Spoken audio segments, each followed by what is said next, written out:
Welcome back to Cincinnati, and weather will certainly be a factor. The rain has stopped, but the forecast calling for heavy thunder showers later on this afternoon. Browns rookie head coach Rob Chudzinski, local product out of Toledo, Ohio. He grew up rooting for the Browns. And Bengals head man Marvin Lewis looking for his team to put an end to the two-game losing streak. Cleveland has won the toss. They decide to defer. And Cincinnati will receive. A look at Brandon Tate, 5-year man out of North Carolina, averaging about 26 yards per return. And Billy Cundiff getting set to kick it off. So Cundiff puts one high and far. They'll bring it out to the 20-yard line. So here comes the 3-year man out of Texas Christian, Andy Dalton. Yeah, Marv, it's been a rough 2 weeks for Andy Dalton. He's been sacked 10 times. He's thrown 6 interceptions. They just really need to settle him down and get him playing like he did in October, where he was red hot. He's taken some unnecessary risks. He's got to clean up the decision making. 18 touchdowns, 13 interceptions, sacked 26 times. Jarvis Green Ellis, the lone setback. Here's the play fake and the swing pass, but a flag is down. A.J. Green runs it for no gain as Deshaun Gibson follows him out. And here's the call from Carl Sheffers. Tripping, number 64, offense, 10-yard penalty, repeat first down. It's on the center, Kyle Cook. As we take a look at the Bengals offensively, Andrew Whitworth, their Pro Bowl left tackle, with a rough game last week. And Cincinnati with so many weapons, as we touched on earlier, highlighted by A.J. Green. 65 receptions, second in the NFL, 6 touchdowns. He is a very difficult cover at 6'4". He can go get the ball. We know that. And Andy Dalton, when he sees one-on-one coverage out there, he's apt to give A.J. a chance. First down and 20. Green Ellis finding a hole on the right side, but not much there. He averages a shade over 3 per carry. DeQuell Jackson, the inside linebacker, making the stop. And the Browns line up in a 3-4 with Desmond Bryant, who's played well. He has 3 sacks. DeQuell Jackson, as I mentioned, leading in tackles, and the left corner Joe Hayden has had an outstanding season and has handled A.J. Green effectively the last couple of meetings. Now Giovanni Bernard, the explosive rookie out of North Carolina, is in the backfield for a second down and 15 and takes the swing pass. He can run, but they cut him off. Got across the 20 and met by Craig Robinson. He picked up 5. There is the feeling by many here in Cleveland that for the Browns, this is their biggest game, Rich, since back in 2007, when in Week 15 they still had a shot for a playoff berth, but lost to the Bengals. This also speaks to the lack of success for the Browns in recent years. 2007, the last winning season. They have not made the playoffs since back in 2002. They want to be playing in meaningful games in December. In order to do that, they have to win here today. Green Ellis returns with his 3rd down and 10. We're just underway in Cincinnati. Here comes the pressure. Dalton pulled down, and he goes incomplete. Jamal Shear, the outside linebacker, coming on, but a flag is down.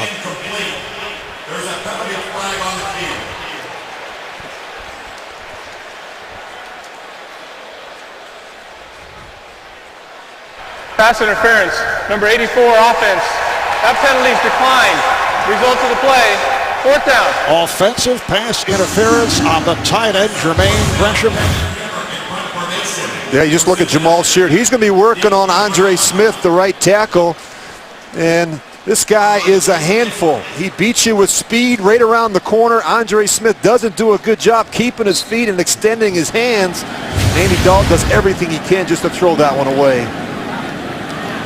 So, Armonte Edwards is back, awaiting the punt from Kevin Huber, who did not have one of his stronger days in their last outing, but a beauty this time from Huber, the product of the University of Cincinnati, grew up here in Cincinnati, and unloads with a 66-yard punt. Wow. All right, Rich, here is Jason Campbell, who is making his third straight start. Yeah, I really enjoyed our visit with him last night, Marv. I mean, here's a guy that has shown great patience and faith that things would work out. He's overcome adversity, and he's persevered in this league. And, you know, he realizes this is a unique opportunity for him. These next 7 weeks is an audition that he may be the answer at quarterback for the Cleveland Browns. So Campbell and the Browns starting out from their 14-yard line. Willis McGahee, who has not been able to get going, gets the call and was able to break a tackle and get across the 20, met by Vontez Burfict. Picked up 6 on the play. And a look at the Browns offensive line. Joe Thomas, one of the elite left tackles in the NFL. He's been to 6 Pro Bowls in his 7 seasons. The backs and receivers, the 6'5" tight end Jordan Cameron leads the way with 50 catches, 6 touchdowns. Second down and 4. 1-7, snap.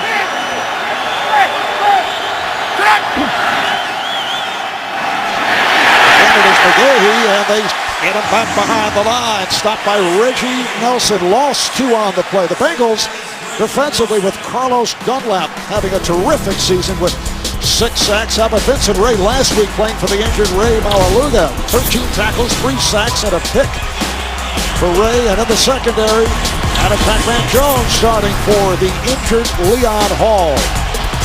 It's set back to a 3rd down and 6. And this crowd in it right from the start. A good look at Mike Zimmer, the defensive coordinator. He said he didn't pressure them enough the first time around. Look for more pressure today against Jason Campbell. Chris Obanaya in the backfield. Out of the gun. Here they come. Campbell is taken down. Dre Kirkpatrick got him from behind. Kirkpatrick, the second-year man out of Alabama. Yeah, and they bring pressure from everywhere. Defensive linemen, linebackers, corners. It comes from everywhere. And Mike Zimmer talked about bringing pressure early, collapsing the pocket around Jason Campbell. Spencer Lanning will punt it from inside his 5. Brandon Tate is back right around the 35-yard line.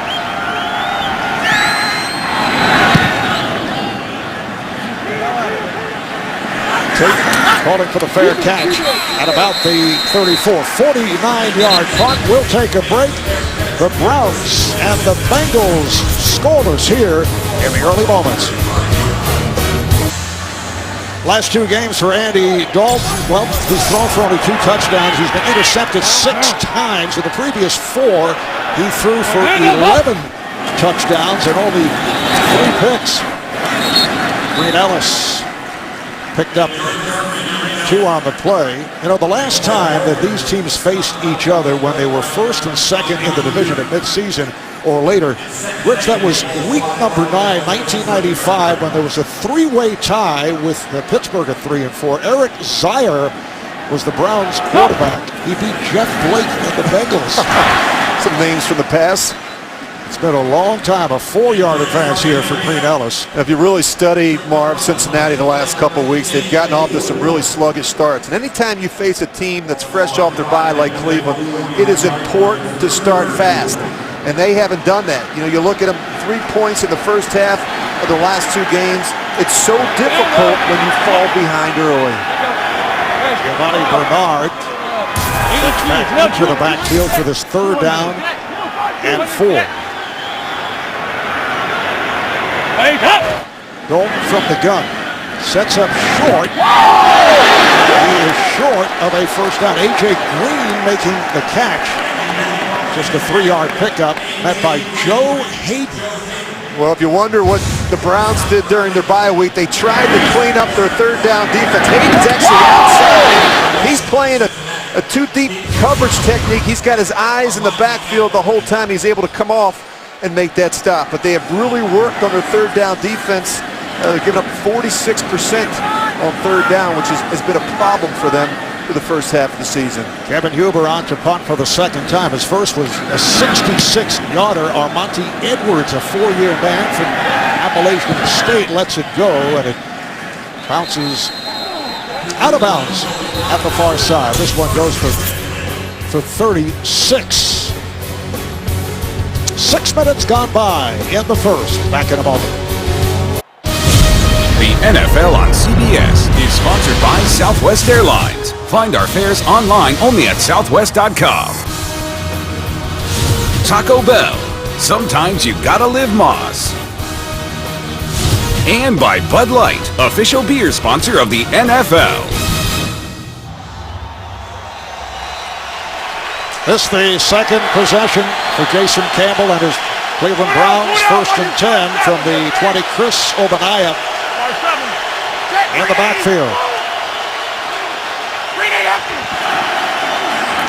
Ogbonnaya with a hole off the left side. Chris Ogbonnaya, 4-year man from Texas. That was only his 20th carry of the season. Well, with NFL Mobile, you can get live video access to exclusive premium content on your smartphone. Call ** NFL to download or go to NFL.com/mobile to learn more. Message and data rates may apply. 2nd down and 3. Now Fozzie Whitaker, 1-year man out of Texas, joining the club just several weeks back, is in the backfield. And they have a first down with Whitaker on the completion. It's a 5-yard pickup. Set for an update. Let's go to JB. Ray Rice would like to do more of this, Coach. Yeah, Marv, how about this? We're talking about the running game, and here's Ray Rice, 47 yards. This will set up a 1-yard touchdown run by Ray Rice as they take an early 7-0 lead in a very, very critical game for both teams. Boy, Bill Cowher would like to be in the booth with Marv Albert and Rich Gannon. And he's welcome at any time. Big hole for Ogbonnaya. Ogbonnaya making his way down inside the 25-yard line. Reggie Nelson in pursuit from his free safety position was able to get to him. It's a 43-yard run. Well, the most improved area of play has been the offensive line. They have struggled running the football, but a really nice backside cut by Chris Ogbonnaya. And once he gets up on the second level, that's a problem for that Cincinnati defense. It looked like the strong safety, George Iloka, is shaken up. So we'll take a break. Well, for every point scored during the NFL's 32 Salute to Service games, the league will donate $100 to each of its non-profit partners. And Marvin Lewis's father was stationed in Germany. There are his parents, Marvin and Vanetta. When Marvin was born in the States, his dad was overseas. And the Bengals head coach has been on numerous USO trips overseas and feels strong ties to our military. Goes underneath to Josh Gordon. This is what Jason Campbell has really done well. When it's not there, he finds a completion. He's shown great patience in the pocket. Accuracy has been good. He's finding completions, and he's not turning the football over. That's why he's playing, and Whedon's not. Now Iloka is back on the field, replaced for one play by Sean Williams after he was shaken up. Wildcat. Edwards stopped at the line by Vincent Ray, the middle linebacker. Well, they're trying to find creative ways to run the football. You see Armonte Edwards, who was just signed recently, nowhere to go. Vincent Ray, as we talked about, Mark, this guy has been all over the place, taking the spot of Ray Maluga, who's out with an injury for the third straight week. Vincent Ray has really played well. 13 tackles last week, 3 sacks, and an interception against the Ravens. This has all been set up by the 43-yard run by Chris Ogbonnaya. It's a 3rd down and 5. Ogbonnaya returns to the backfield now on the wing. Campbell's pass. Ogbonnaya has a 1st down. Reggie Nelson, the free safety, able to shove him out. It's a 12-yard gain. You know, Chris Obanaya does a lot of things well. We just saw him with the big run. He can catch the ball out of the backfield. He's a good sound blocker and pass protection. And he's getting more and more reps, especially considering the fact that they have not been able to get the running game going with Willis McGahee. First and goal at the 8 as they line up in the I.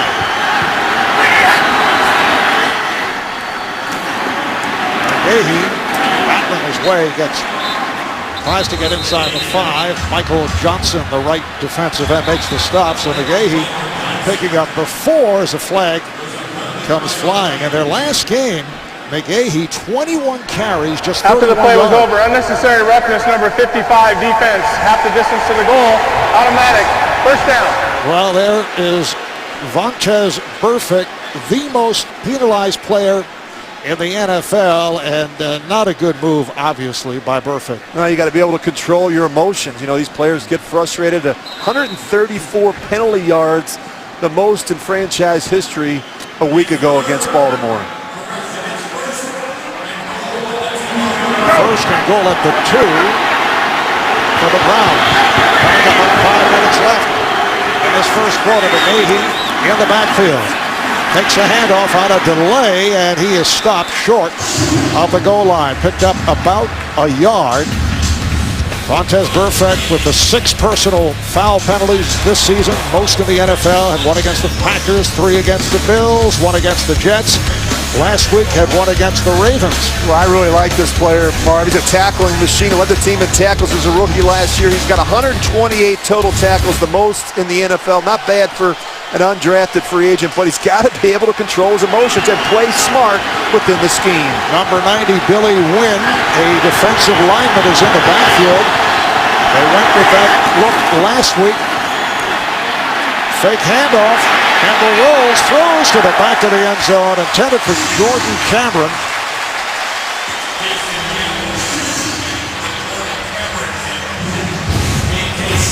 Well, they're going to sneak out, Win, and then, of course, the tight end's going to come back across. Cincinnati does a real nice job not going for the fake. Really nowhere to throw this one. Jason Campbell does the next best thing, avoid the sack and throw it out of the back of the end zone. It is a 3rd and goal. The head coach, Rob Trozinski, is very aggressive, particularly on 4th downs. We'll see how he plays it if it reaches that point. He's 10 for 19 on 4th down conversions, which is an NFL high. Now timeout is taken by the Browns. The NFL on CBS is sponsored by the all-in-one Xbox One. Jump ahead. And by Aflac. When you're sick or hurt, Aflac pays you cash. Find out more at Aflac.com. Back in Cincinnati, Rich, I didn't think that was a very favorable spot on that run by McGahee. It looks like a little short. By at least a foot, Marv, as we watch the replay up here in the booth during the break. 3rd and goal, just inside the 2. Obanaya now in the backfield as Campbell takes a long look. His pass is batted down. The 6'7" Michael Johnson knocked it down. Well, this is one that Jason Campbell would love to have back. Greg Little is wide open. All he's got to do is put a little air on it. He throws a flat ball that gets batted down at the line of scrimmage. You can see the frustration from Rod Trozinski. Just put a little air on the ball. It's an easy touchdown. So here's Billy Cundiff going for the field goal from 20 yards away.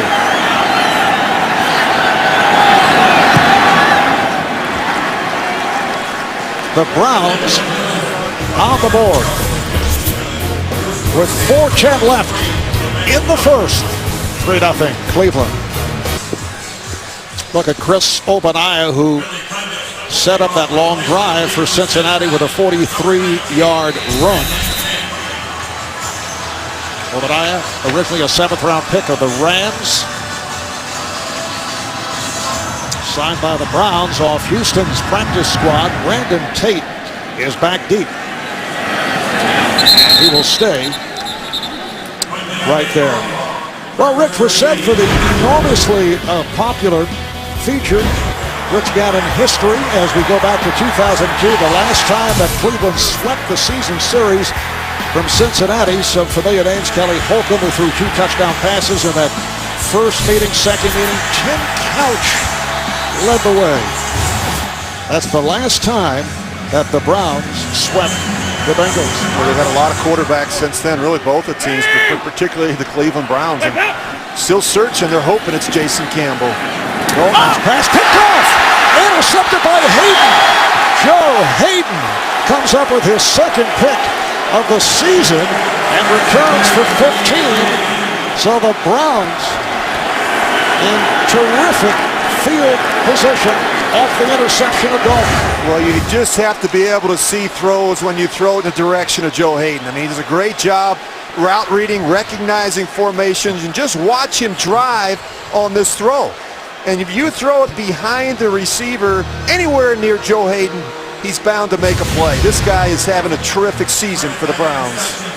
He has emerged as one of the better cover corners in the NFL, so it sets it up as a first down just inside the 15. Fozzie Whitaker in the backfield.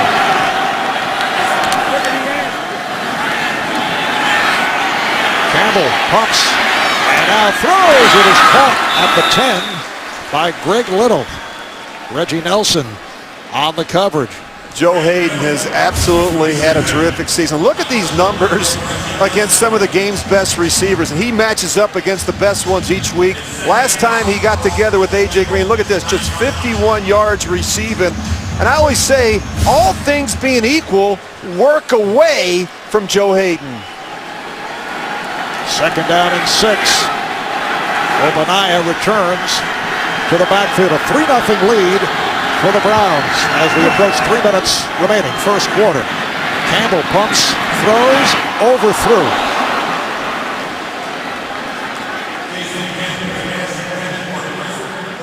There are actually 2 possible receivers on that play. Yeah, you know, you look at the Browns, and they went down here last time, Marv. They have to settle for a field goal. You get a big turnover, big momentum swing. You've got to be able to come away with a touchdown in this part of the field. Third down and 6 at the 10. Browns with 3 wideouts. Little spread wide to the right, top of your screen. Obadiah in the backfield. There's the tight end who's just terrific in this part of the field. And a timeout has been taken. Timeout called by Cincinnati. A reminder, Tuesday on CBS, a hero makes the ultimate sacrifice in the episode of Person of Interest. You cannot miss Tuesday at 10, 9 Central only. CBS. Rich, you were saying something a moment ago during the break about one of your coaches. Yeah, I had a college coach at Delaware. We had hedges around our field, and every time you'd make a bad play, you'd come off the field and say, "Go stick your head in the bushes." That's probably what they're saying to Andy Dalton right now. Now, I could see you spent very little time. In the bushes? Yeah. Third down and 6. Campbell steps back and fires to the end zone. It is broken up. Intended for Josh Gordon. Josh Gordon has really come on in recent weeks, covered by Adam Jones. Well, Josh Gordon has the size and the leaping ability. They just run out of room here. You got to get it up and down a little bit quicker to give Gordon a chance in the back of the end zone. He's got him initially, but if you wait, you're going to be late. So once again, Browns will have to settle for a field goal. Billy Cundiff, who earlier hit from 20, will attempt from 28. An angle to the left. And Cundiff has given the Browns a 6-0 early lead. Two good red zone stops by the Cincinnati defense. Well, fantasy football fans get a fresh start with Player Challenge, a full-week game that now includes even bigger cash prizes. See rules and sign up at cbssports.com/challenge. A very rough start once again for that man, Andy Dalton. Well, you got to get him settled it down, Marv. I talked about it when we first came on the air. I mean, he's got to play better early in games. You look at those numbers, it's ugly. And he's got to play better. And the way you do that, I think, is you really focus in on some high completion throws, get this guy's confidence back, and if you have to, take the ball out of his hands. You've got some good runners, Ben Jarvis, Green Ellis, Giovanni Bernard. Pin your ears back, start running the football downhill at this Cleveland defense. And you talk about the weapons. He has 4 or 5 outstanding receivers. Well, they've got a ton of talent, and they use all of them. Brandon Tate once again is back deep, and again a powerful kick. So they'll bring it out to the 20-yard line. Cincinnati Bengals 6-4. That includes wins over New England, Green Bay, and at Detroit. They also clobbered the Jets, who have come on since. That was a 49-9 victory. And the Bengals have played 4 of the last 5 games on the road. Yeah, it's tough. And the thing I do know and I like about Andy Dalton, Marv, he's able to turn the page. There's been other examples of him starting slow and bringing his team back. We saw it 2 weeks ago down in Miami. We even saw it last week in Baltimore. Bernard takes the handoff, and he is stopped by Billy Wynn. Well, the thing we were just talking about, Marv, is he's got plenty of options. This is a guy that doesn't discriminate. He's willing to spread the wealth. The only team with 6 players with 25 or more receptions. And now it's just a question of him making good decisions, good accurate throws, getting these guys the ball in space and allowing them to go to work. And A.J. Green with the 65 catches, second in the NFL behind the Steelers' Antonio Brown. He leads in yardage by way of receptions with 1,013. Now Dalton will throw, and it is picked off again by Joe Hayden. Touchdown, Cincinnati.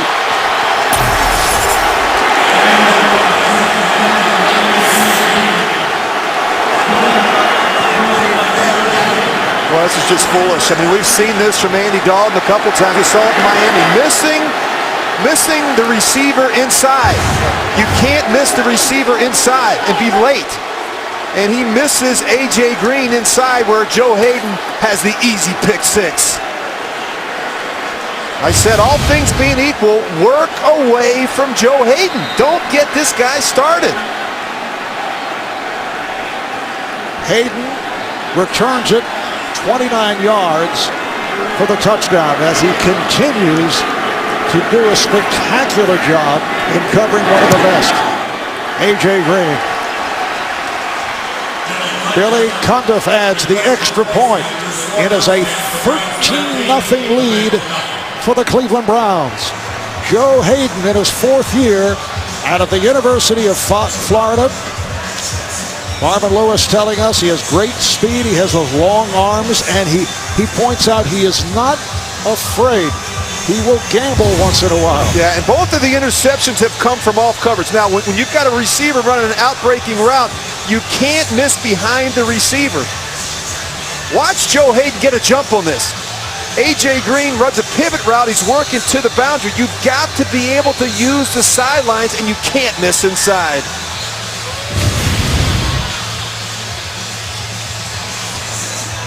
Two interceptions by Hayden. He has 3 on the season. Andy Dalton now has been picked off 15 times, and most of the damage has been done the last 2.5 games. Once again, Brandon Tate is back deep. Cundiff has been punching them deep into the end zone. And he does it once again, not allowing the return. So they'll bring it out to the 20 as we check in our New York studios. Let's go to JP. All right, Marvin, Rich, the game between Baltimore and Chicago suspended because of severe weather conditions. Yeah, they have a tornado sighting in the area, and right now Baltimore is up 10-0. Remember, they've already dealt with the issues at the Super Bowl and in Week 1. They are used to this delay, and right now they have cleared the field and moved people out of the seats in the stadium. We will keep you abreast of developments there. as soon as we get that information. Back to Marv Albert and Rich Gannon.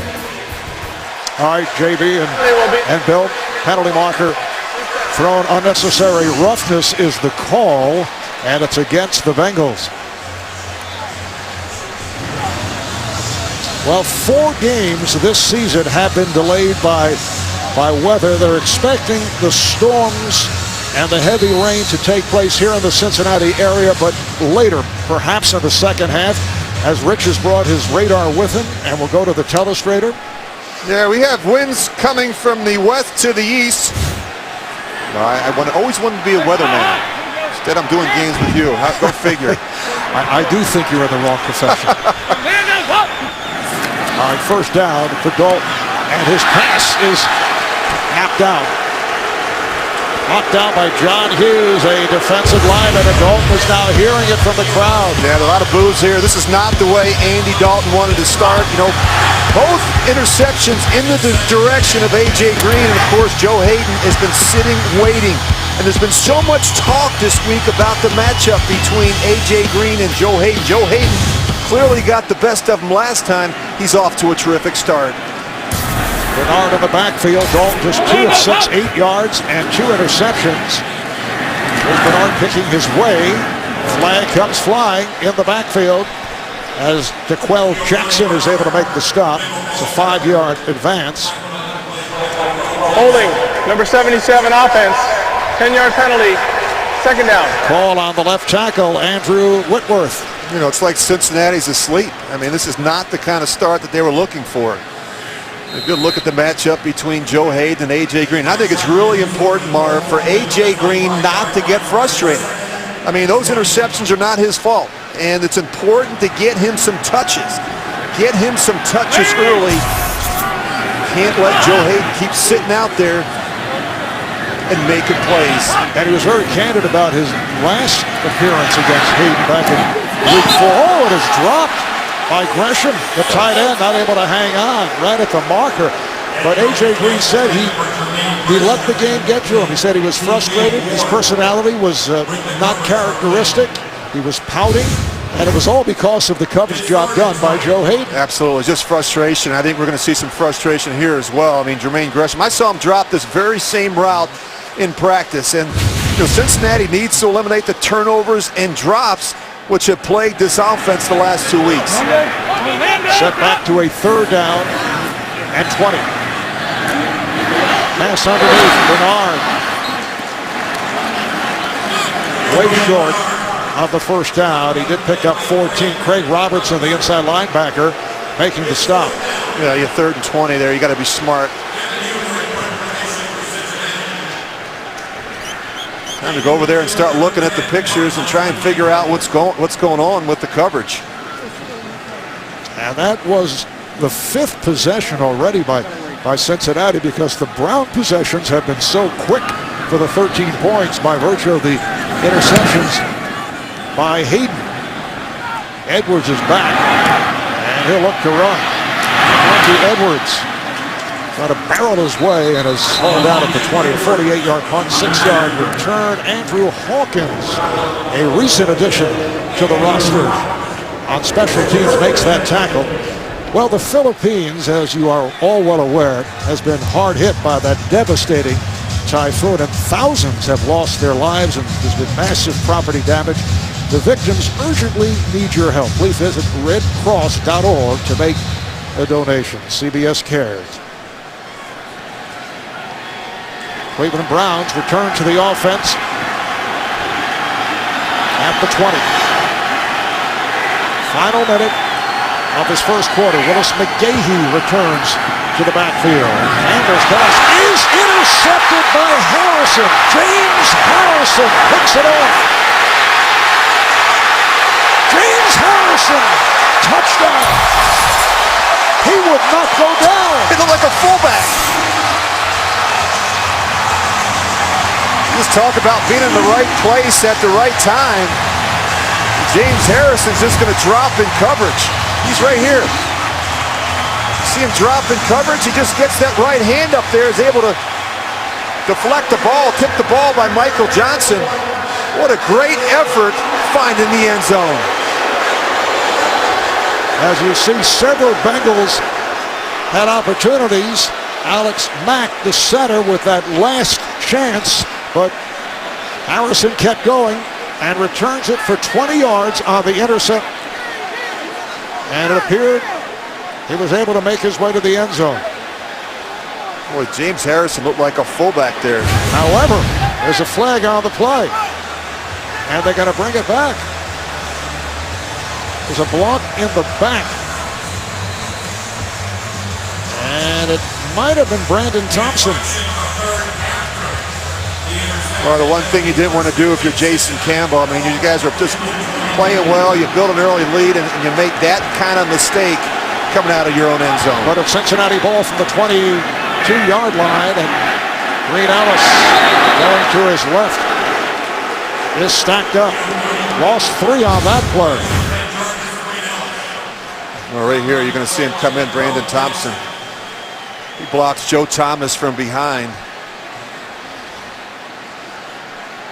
And we'll look at James Harrison, 6 foot, 275 pounds. That's a tough tackle for Alec Mack. Right here, you're going to see him right behind. It's really not even necessary. Again, penalties have been a big problem for Cincinnati the last couple of weeks. Jason Campbell had not been intercepted in several games. He had gone more than 90 passes without a pick. So that streak ends right there. That's the end of the first quarter. Browns with a 13-0 lead here in Cincinnati. Rich, those are not good numbers for the Bengals. No, it's never good when you have more penalties and turnovers than first downs. But again, a great opportunity here for Andy Dalton in the Cincinnati offense. Second quarter underway, 2nd and 13 from the 25-yard line. As Dalton throws deep, it is inside the 5 by Gresham, and he works his way into the touchdown. 25-yard touchdown last play.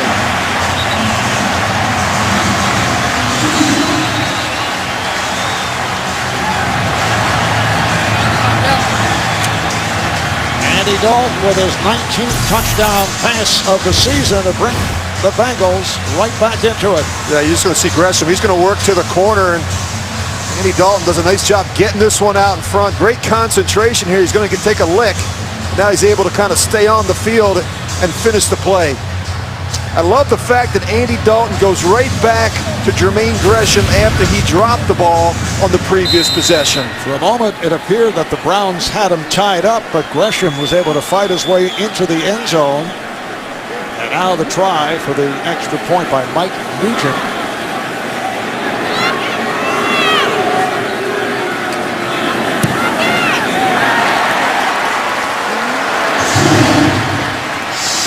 The Browns with a 13-7 lead as the second quarter gets underway. Well, two-route combination. A.J. Green serves the purpose. He's going to clean out. Here's Gresham going to the corner.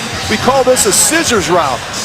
And what you want to make sure is that Joe Hayden stays with A.J. Green and he doesn't fall off on the corner, which happens to be the tight end in this situation. Good execution by the Cincinnati offense. Second touchdown of the season for Gresham, who sat out last week with a groin strain. Two-time Pro Bowler out of Oklahoma, a huge tight end of 6'5", 260 pounds. Both these teams with physical specimens at tight end. Jordan Cameron has had a terrific year, 3-year man from USC.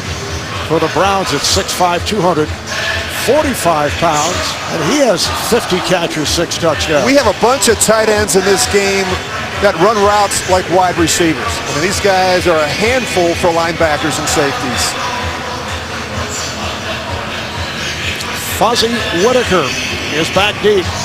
First-year man out of Texas, former member of the Chargers earlier this season. This is his 5th game with the Browns.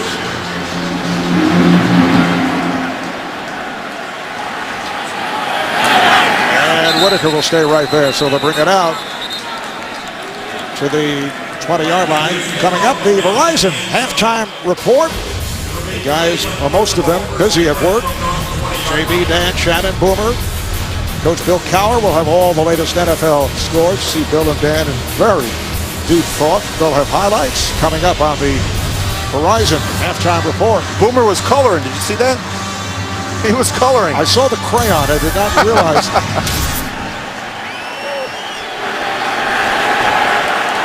Willis McGahee in the backfield. And McGahee with a short pickup met by the free safety Reggie Nelson. McGahee with a 2-yard gain.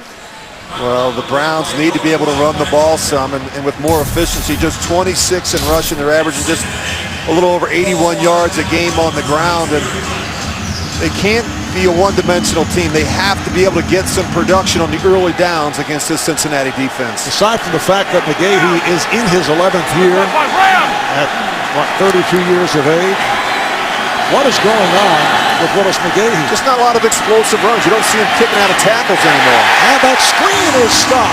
Obadiah able to make the catch, but met by the middle linebacker, Vincent Ray. I really like. Now they say it was incomplete. I really like Vincent Ray. He just has a nose for the football. We talked about his numbers last week against Baltimore. He's a player that has taken advantage of the opportunity. He's playing in place of Ray Maluga. He knows all the linebacker positions. Very intelligent player. He's smart. He always does the right thing, and that's why defensive coordinator Mike Zimmer trusts Vincent Ray.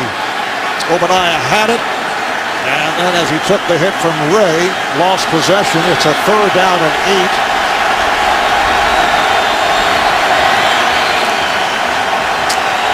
Browns out of the huddle, led by their center, Alex Mack, 5-year man from Cal.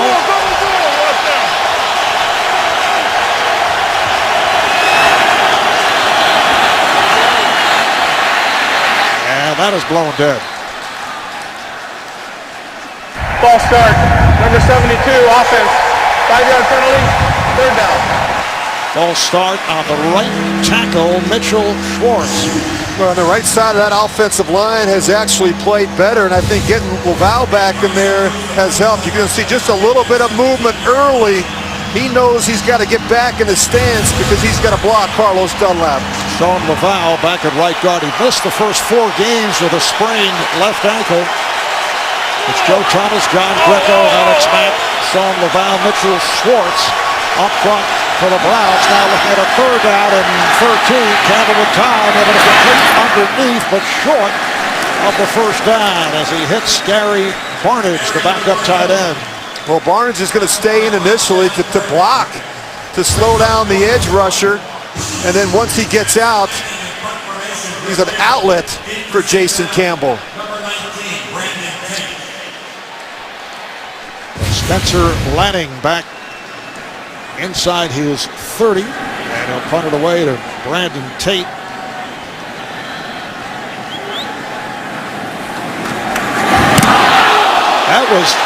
That was deflected. Someone got a piece of it. Look to be Sean Williams, the backup free safety.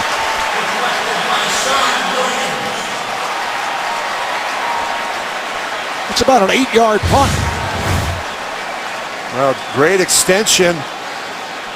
And he does get a piece of it. Looks like he gets a piece of it with his right hand. Great effort by Sean Williams.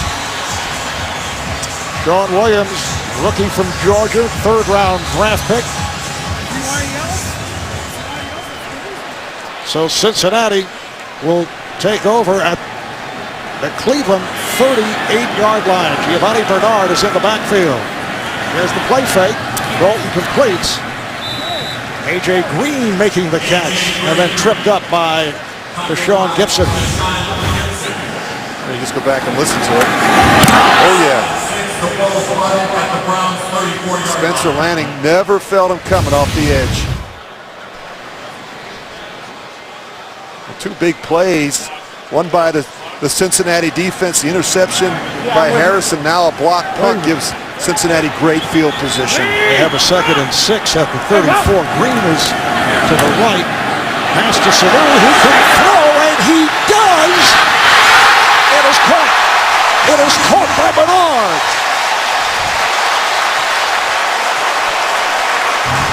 Mohamed Sanu out of Rutgers, a quarterback in college. Well, they're going to discuss whether or not he holds on to the ball. You see, they're going to throw it back to Mohamed Sanu. He's going to step back, and he's going to look for Giovanni Bernard. Now, does he maintain possession through the ground? That's what they're going to look at upstairs. If it holds, Really it's a on the field, 25-yard the receiver pass. caught the ball and completed the process of the catch. Therefore, it is a catch at this spot. First down, Cincinnati. First down at the 9. First and goal for the Bengals. Mohamed Sanu completing his first pass of the season. It is being challenged. Cleveland head coach Rob Chudzinski. Cleveland is challenging the ruling on the field of a completed catch. We'll review the play. Time. What do you think?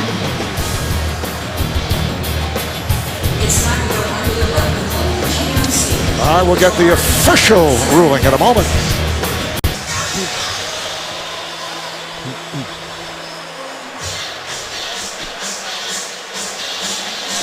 All right, we await the word on the challenge, the pass from Mohamed Sanu, who played some quarterback both at Rutgers and in high school, has a terrific arm. He threw a touchdown pass last season. This is his first pass attempt this year. Yeah, it looked like Giovanni Bernard. He caught the ball. He was able to maintain possession as he hit the ground, and then as he was rolling out a second time, the ball comes loose. I think it's going to stand.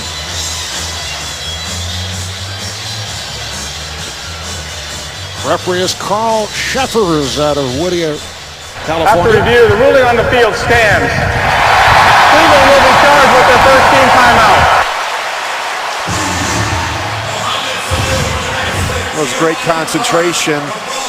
Mingo there, he tries to get the hand in, but Giovanni Bernard, look, he's got the ball. He maintains possession of it. Look, he still has it high and tight, and now right there, he looks like he's trying to get another grip on it, and it comes loose.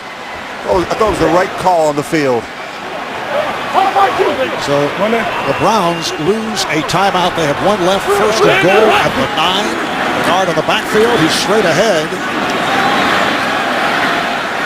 Battles his way to the 6-yard line, met by Desmond Bryant, the defensive end. A gain of 3 for Bernard. Mohamed Sanu completing on his first pass attempt of the season. What a beautiful throw. If your quarterback's having a tough time throwing it, Mark, give somebody else a chance. That's what I always say. That's what they did with me. Every time I struggle, they let somebody else throw it. The nose is growing, man. Second and goal at the 6. Play action for Dalton. Rolling right and throwing. Threw it away. Everyone well covered, and Andy Dalton wisely threw it aside. You know, when you start a game like Andy Dalton has, Marv, you get a little gunshot. You know, you throw a couple picks, and now all of a sudden you really want to see that window. You really want to make sure you're seeing what you're seeing. And you tend to become a little conservative. I think it even affects the play caller, a guy like Jay Gruden. I mean, you've got to make sure that this guy doesn't make a costly mistake, especially in this part of the field. Well, Andy Dalton's been picked off twice already by Joe Hayden. Now looking at a 3rd and goal at the 6-yard line. Out of the gun. Dalton throws end zone. It is caught. Touchdown, Mohamed Sanu. There's synergy. He set it up with the pass. Out of the other end, he catches the touchdown pass. Well, Sanu's just going to work to the corner, and Cincinnati has these big, taller receivers that can go up and get it. Somebody blows the coverage there. It looks like it's Owens. He's late to rally to the corner. Oh, terrific. Look at him go up and get it. He's able to get both feet in bounds. First touchdown of the season for Sanu, and now Mike Nugent will look to give the Bengals the lead. The game is tied at 13. So the Bengals coming from behind. Down 13-0. Make it 14 consecutive points. And Cincinnati with the 1-point lead. It started with the deflected punt. The pass from Sanu. And the catch by Sanu. The NFL on CBS is sponsored by Chevrolet. Find new roads. State Farm. It pays to double check. Talk to your agent today. And by Bose, the official home audio sponsor of the NFL.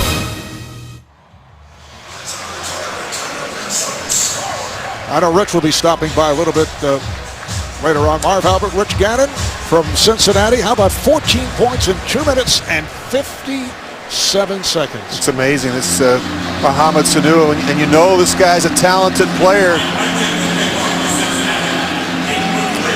Well, Sanu gave the offense a lift over the second half of the season last year, but a stress fracture ended his season. A third-round pick last season out of Rutgers. Fuzzy Whitaker back deep for the Browns. And they will bring it out to the 20-yard line. 5 plays, 38 yards in a minute 34 for that Cincinnati touchdown a moment ago. Well, it's not the first time he's done this. First play of the game last year against the Redskins. He lines up in the Wildcat. He's able to find his colleague, A.J. Green, for a 73-yard touchdown. Come right back with the same type of idea here. The little flea flicker, and he's able to find Giovanni Bernard. This is a guy that's having a terrific first half. Of course, the touchdown in the back of the end zone to give Cincinnati a 14-13 lead. Obadiah in the backfield. Campbell calls it out as they start out from the 20. With time, and then it nowhere to go, and is taken down. Carlos Dunlap with his 7th sack of the season. Well, they want to make Jason Campbell hold the football a little bit, and that's just what happens here. He wants to work the tight end. It's not there. He takes a second and third hitch, and by that time, it's too late. The protection's actually pretty good. This ball has to come out. You just don't have that time against this Cincinnati front seven. Loss of 2. It's a 2nd and 12.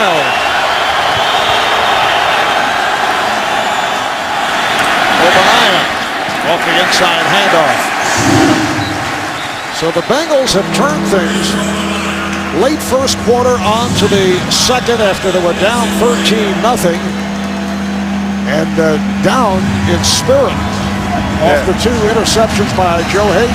And just talking to Mike Zimmer on Friday, 2 things that really stood out to me. They got to get pressure on Campbell early, and they can't allow Jordan Cameron, the tight end, who had 9 catches the last time these 2 teams played, get started. He has yet to have a catch in this game, and he is right here. They have done a good job jamming and disrupting him at the line of scrimmage. 3rd down and 9, here they come. Campbell able to elude pressure and has to throw it away. Penalty marker is down.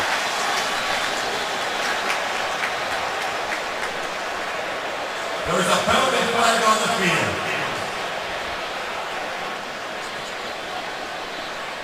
There's no intentional grounding on the play. The quarterback was out of the pocket, went beyond the line of scrimmage. Holding number 84 offense. That penalty's declined. Results of the play, 4th down.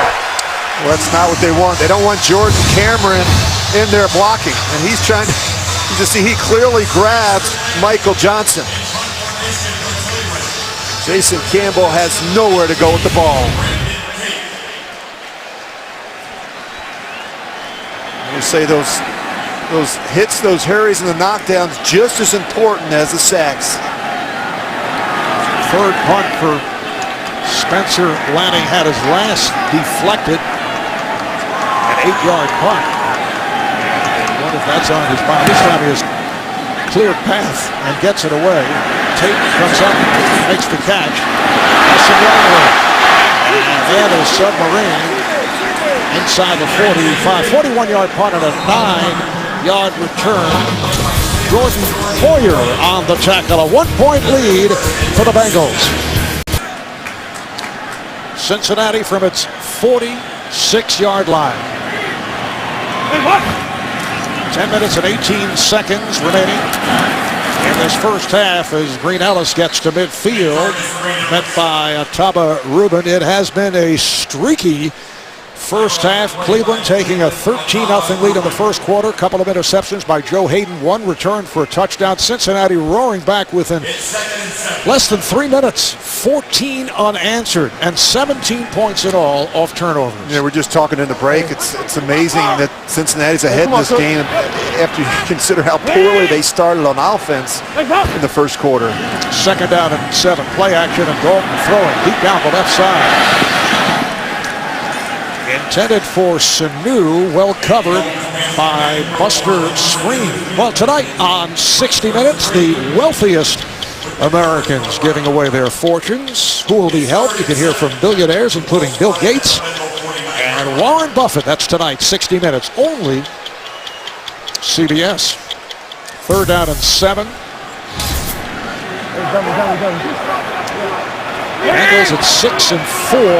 Browns at 4 and 5. Browns have dropped 3 of their last 4. Cincinnati with 2 straight losses, both in overtime after starting out the season at 6 and 2. 4 whiteouts for Dalton. And he fires to the sideline. It is off the mark, intended for Sanu. Boy, Andy Dalton is really struggling right now, Marv. He is missing throws. He's throwing balls out of bounds. He's throwing them to the other team. And I'm trying to watch his footwork, see if it's his footwork. This one just sails on him and probably just throws it away, knowing that Buster Screen is underneath the route. Kevin Huber is back. Devon Bess. Punt formation. He is back at his 11.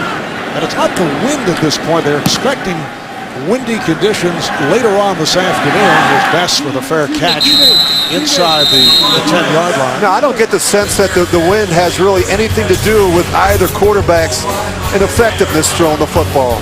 And I know you checked it earlier today down on the field. The NFL on CBS is sponsored by Jared the Galleria of Jewelry, with 5 times the selection of ordinary jewelry stores. And by McDonald's. I'm loving it.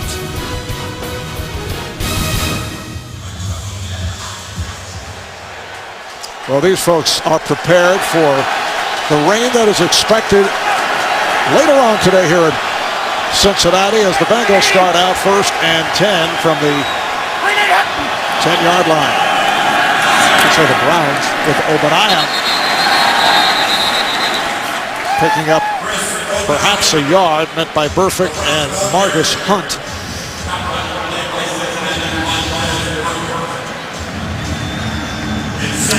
The numbers, Campbell is 5 of 12, just 38 yards and not much doing on the ground. Yeah, Willis McGahee still can't get it going, and the run game struggles continue for McGahee and the Browns offense. Obadiah remains in the backfield for Cleveland. Campbell. Obadiah. Just a 2-yard advance. James Harrison on the scene quickly. Well, they love play action because of the hold they get with the linebackers, and also it takes a little of the edge off the pass rush. It's a good protection. Jason Campbell wants to push the ball down the field, simply not there. He has to check it down to Chris Obadiah. Rich, as you know, it's more than just the quarterback, but what do you like and do you not like about Jason Campbell? Well, I like the fact, Marv, before today, he was taking care of the football, was making good decisions. He was giving his team a chance to win each week. 3rd and 6. He goes sideline and has a 1st down. Once again, it is Obadiah on the reception and a 1st down for the Browns. That's a 9-yard pickup. The one thing that Jason Campbell does well is throw the football. I mean, he can throw it a country mile, but he's got good accuracy on the short and underneath throws as well. Talking last night with Rod Fedzinski, the head coach of the Browns, he said, coming out of training camp, I thought our 3 quarterbacks were close in terms of abilities, talking about Whedon and Hoyer and Campbell. He said, I like all 3 of them. People didn't believe me when I said that. Now here is Campbell as the starter. He hands off to Whitaker. A series of moves by Whitaker as he lunges to the 30-yard line, picked up 7. Rob's saying what he particularly liked about Campbell is that even though he wasn't playing at the start of the year, he was so positive. He'd be the guy behind the scenes who will be talking to the receivers, trying to pump them up. Yeah, I mean, it's amazing. 2 years ago, he gets hurt against Cleveland, and 2 days later, they trade for Carson Palmer. Through it all, he's been so positive and so professional. And it's tough when you have to start and play with 3 different quarterbacks, and the Browns have somehow found a way to manage. 2nd down and 3, and the first down is picked up on the pass to Josh Gordon. That's 13-yard gain. So a good series developing here for Jason Campbell. Norv Turner has always liked bigger receivers. Josh Gordon, Greg Little, guys that can go get the football.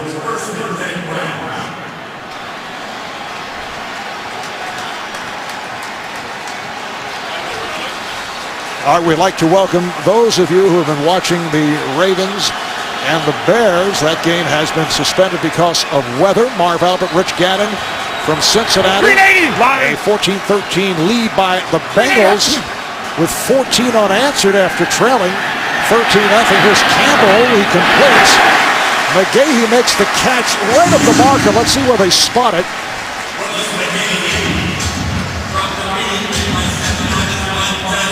Perfect. Makes the tackle. It is a 2nd down and 9.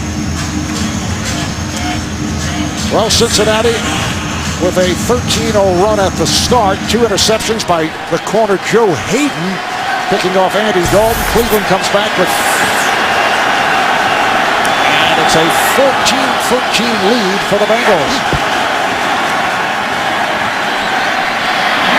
Campbell's pass is caught by McGahee.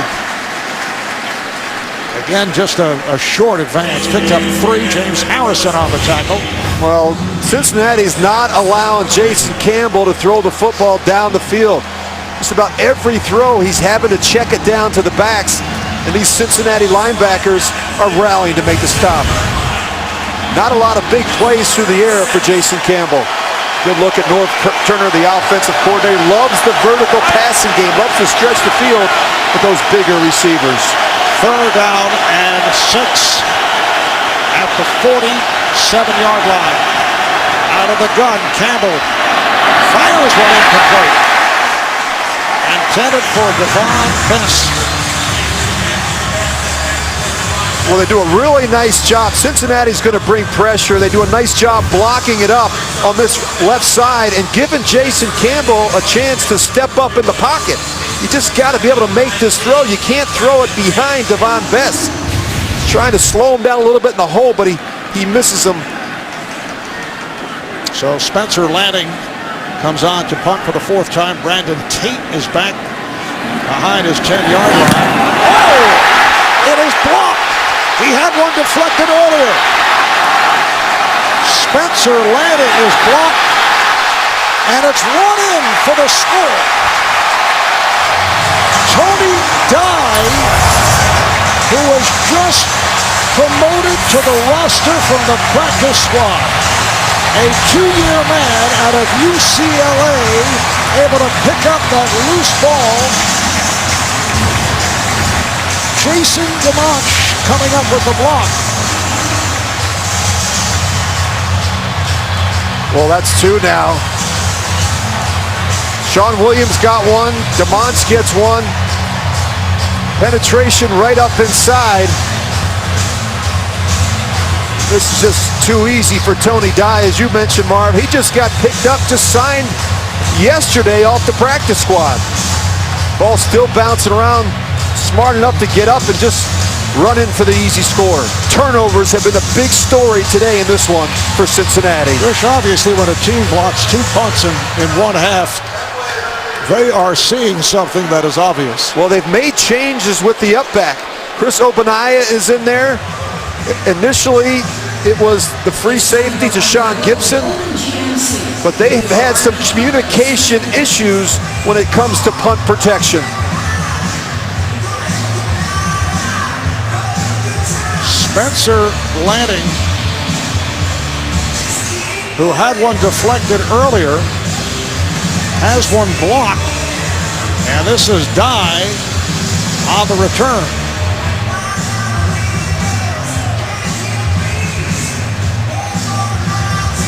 That ball bounce around.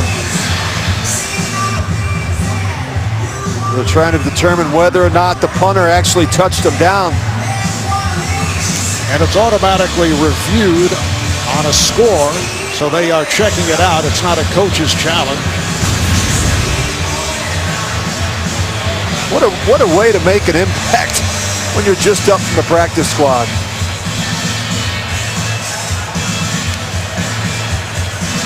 Tony Dye was with the team earlier than on the practice squad, as we mentioned. Injured last year out of UCLA. Question is he down? Yeah, you're looking whether or not he actually gets touched by the punter, Spencer Lanning. Hard to see in that situation. Can't really see his right leg, whether or not he actually touches him down. Even if it's unintentional, he'd still be down.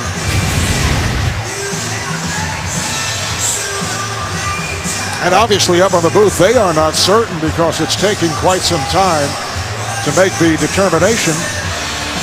I think it's going to be hard to reverse that one, Mark. I didn't see anything that would indicate for sure.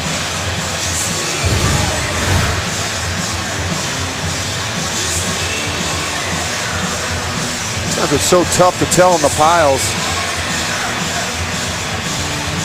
Like two ships passing in the night.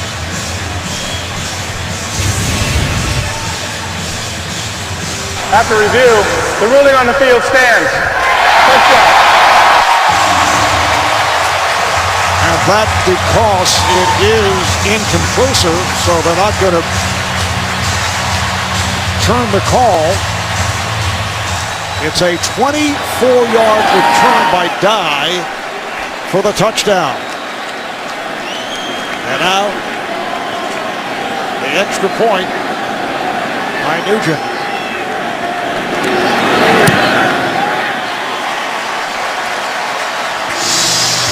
The Bengals with 21 unanswered after Cleveland jumped out in front 13-0 in the first quarter. First block punt return touchdown allowed by the Browns since back in September of 1990 at Kansas City.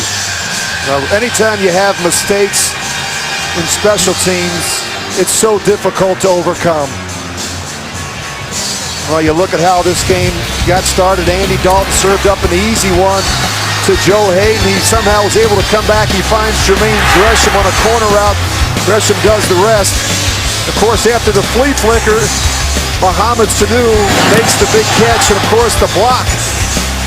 And Tony Dye is able to scoop it up and run in from 24. For those of you who have been watching the Chicago Bears and the Baltimore Ravens, they will make a further decision at 3 o'clock Eastern Time. The game has been suspended. And if it does start up, we will take you back to Chicago. Whitaker will stay right there.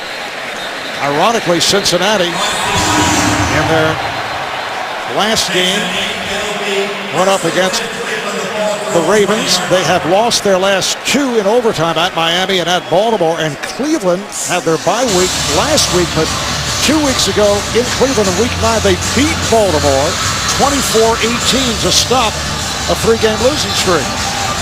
Well, now the challenge for Norv Turner is to get Jason Campbell straightened out in this Cleveland offense. You can't do anything about special teams, but they've got to do their part and put together a drive to get back in this game. Open eye in the backfield. Campbell stepping up. And complete sideline to Obadiah. Picked up 6, but a flag is down. Holding. Number 82 offense. 10-yard penalty. Repeat first down. It's on the backup tight end, Gary Barnage. Jason Campbell making his 3rd straight start. He was signed as a free agent from the Bears. He spent 5 years with Washington, 3 seasons with Oakland, a starter with Washington was a starter for a while with the Raiders and then got hurt in a game against the Browns. Yeah, I'd like to see him use his legs a little bit more, Marv, because he's capable of making some plays outside the pocket. Good athlete with decent enough speed, but it's not even a first or even second thought for Jason Campbell. First and 20 at the 10, and again a flag down. Looked to be Michael Johnson, the right defensive end. Neutral zone infraction. Number 93 defense unabated to the quarterback. 5-yard penalty. Remains first down. Well, against a good defensive line, you've got to be able to change up your snap count a little bit. You can see there just Michael Johnson just jumps the gun.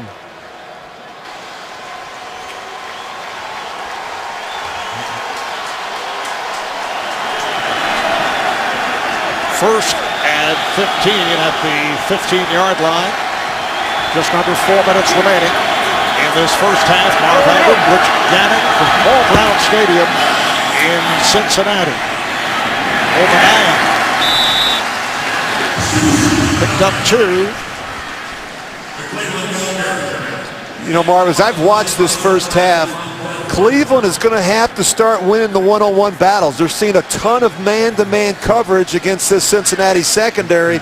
And guys like Devon Bess and Greg Little and Josh Gordon, they have to start winning. Jason Campbell has been holding the football. He's been forced to check it down to the backs. The guys on the outside, on the perimeter, have to start winning the one-on-one battles. Second and 13 at the 17. Ram short. From the gun. Campbell. Obadiah. Oh, he lost it, and it's picked up. And run in by Murphy. Touchdown, Cincinnati.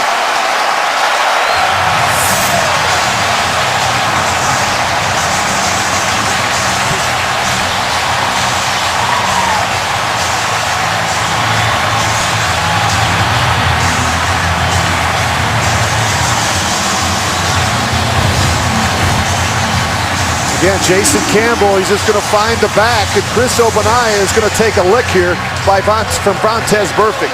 He knocks the ball loose, is able to scoop it up. And then he does a Bo Jackson. He just keeps running right up the tunnel. What a great hit. Watch him put his right shoulder right on the ball. And Gilberry helps as well. He comes in from behind. They double team him. Turnovers huge today for Cincinnati. Mike Nugent on for the extra point. Vontez Burfict having a sensational season aside from all the personal fouls. His play on the field has been terrific. He ran it in from 13 yards out. He was an undrafted free agent due to concerns on and off the field. Second-year man from Arizona State. Feeling was he was immature, out of condition. Yeah, I think going undrafted really humbled him and made him a hard worker. Marvin Lewis took a chance on him. Mike Zimmer, they do a good job staying on him. Don't let him get comfortable. He has really played well. 128 tackles. He leads the National Football League coming into today's game. Hey, look at that. If you're Andy Dalton, I think you need to take the entire defense and the special teams out to dinner this week. Those two groups have gotten Cincinnati back in this game. Andy Dalton very fortunate after the start that he had in this one. That's a sign of a good football team. When your quarterback is struggling early, other groups, whether it's defense, whether it's your punt block team, somebody makes a play when you need it the most. And Rich, the boos heard here in the first quarter from Cincinnati Bengals fans have certainly turned to cheers as the Bengals have turned it around with 28 consecutive points. This is Whitaker, nowhere to go. Bottled up at the 10. Coming up on the Verizon halftime report, JB, Dan, Shannon, Boomer, and Coach Bill Cowher for all the latest NFL scores and highlights coming up on the Verizon halftime report. Well, they've got to find a way to get the ball to these receivers. 7 of Jason Campbell's 11 receptions have been to the running backs. Got to find a way to get it downfield. And also, their leading receiver, Jordan Cameron, has been shut out so far here in the first half. Josh Gordon flanks wide to the left. They stay with Obadiah in the backfield. Obadiah out across the 15-yard line. Chris Obadiah, 4-year man from Texas, goes for 4. The Browns are 4-5, a game and a half behind the leaders of the AFC North. The Bengals at 6-4. Ravens also 4-5, and they are waiting to see what happens in Chicago weather-wise. 2nd down and 5. Deep drop by Campbell, and the pass is off the mark. Intended for Devon Best. You can see he's out of rhythm right now. You know, he's got his eyes downfield. He's late with his eyes to Devon Best, who's going to be working across the field, and he's forced to step up, and he throws a high fastball to Devon Best, who simply can't handle it. And Rich, as well as Jason Campbell played against the Ravens 2 weeks ago, 23 of 35, 3 touchdowns, AFC Offensive Player of the Week. Not happening thus far in this first half. Well, you know, the idea that they would possibly turn to Brandon Williams is not going to happen. I don't think this team, this organization has any confidence in Reedon. Campbell had a rush with the blitz coming. Pass intended for Obadiah. As we come to the 2-minute warning. The Bengals with a 28-13 lead on the Browns. The sun has come out here in Cincinnati. And back is Brandon Tate for this punt. This time, Spencer Lanning able to get it away. 52-yarder and a 12-yard return. But a flag is down.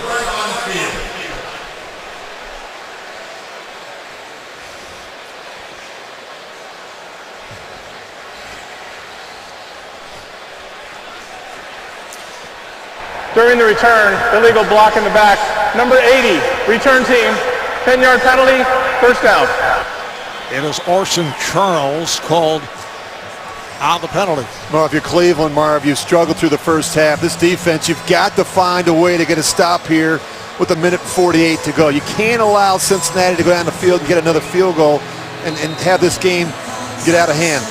Cleveland can't afford to fall this far behind early and turn this into a one-dimensional game. They're not good enough in the passing game to be able to overcome such a huge deficit. Bengals start from their 26-yard line. Bernard off the handoff goes for 5. To Sean Gibson making the tackle. See the clock running. We're coming up on 1.5 minutes remaining in this first half.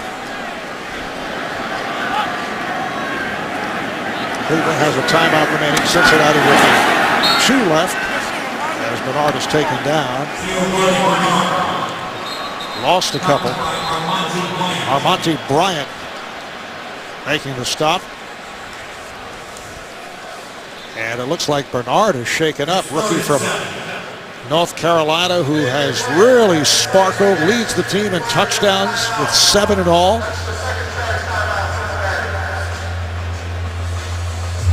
Has been seeing much more action as the season progresses, although Jarvis Green-Ellis is still considered as the number 1 back. And a timeout has been called. Timeout taken by the Bengals, so they're down to 1 left.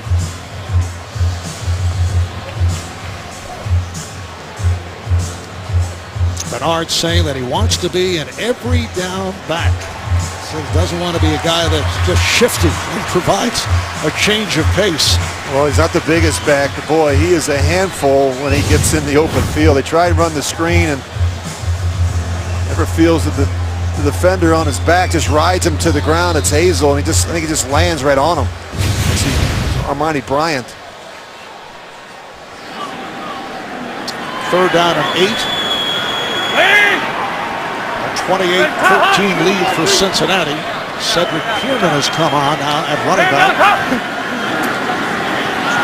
Dalton standing in and then taken down.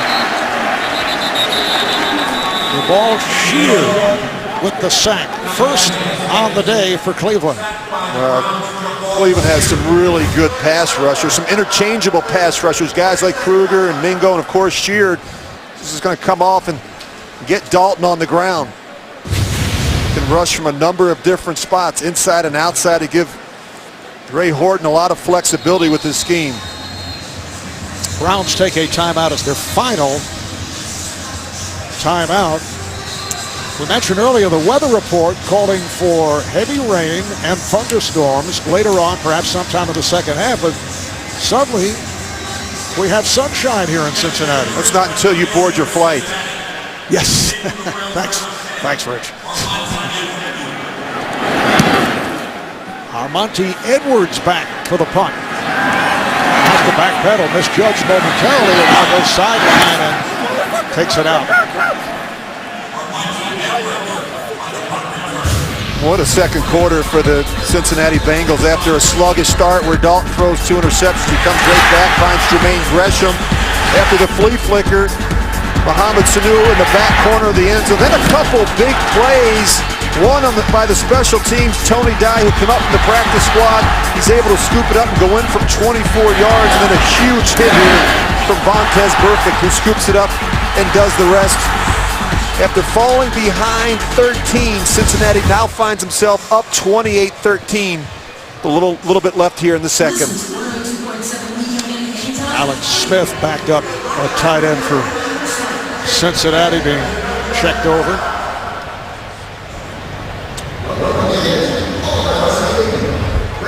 And we're told that Giovanni Bernard suffering a rib injury, and what would you expect? He says he will return. Absolutely. Tough guy, tough running back. Who's only going to get better. You know, you look at how young they are at some key positions. Tyler Eifert's going to be a terrific player. Giovanni Bernard. Future is bright in Cincinnati. Final minute of play, first half. Obadiah in the backfield, but a flag is down over at the far side. And we'll hear from Carl Sheffers. False start, number 73, offense, 5-yard penalty, first down. Carl has been very busy. Joe Thomas is called on the penalty. 6-time Pro Bowler. And Marv, this Cleveland team looks stunned to me. You know, you can just see it in Jason Campbell's eyes. You can see it in different players as they come on and off the field. And after what turned out to be a terrific first quarter, they have just laid a huge egg here in the second quarter. It was all Joe Hayden with Andy Dalton struggling out Campbell against short range, and Cameron comes up with his first catch, but picks up just 2 on the play. Jordan Cameron has been held in check. Coming into today, 50 catches, 600 yards, 6 touchdowns. And it's got to be frustrating for him. I mean, he's trying to get going. He's trying to get into a rhythm of the game, and just not a lot of production. They've done a good job changing up the looks for Jordan Cameron. Sometimes they put a linebacker over there to choke him. Other times it's been a corner or a safety. Second down and long. And Campbell unleashes. Looking for the catch. Reggie Nelson. And it's incomplete. Looked like Nelson was going to pick it off, but it's incomplete. Well, Josh Gordon is going to feel that one tomorrow. He's looking, never feels the safety, Reggie Nelson. Reggie Nelson's going to put his chest, his right shoulder right into the chest of Josh Gordon and dislodge that ball. Wow, that is tough. Nelson going for the hit. And it's a 3rd and 13 at the 21. Whitaker in the backfield, but Campbell looking to throw. Once again, it's the tight end Cameron, but nothing there. It's as if he's not even looking downfield to the receivers. I mean, he is pulling his eyes down quickly, trying to find the outlet, whether it's Jordan Cameron or the running backs.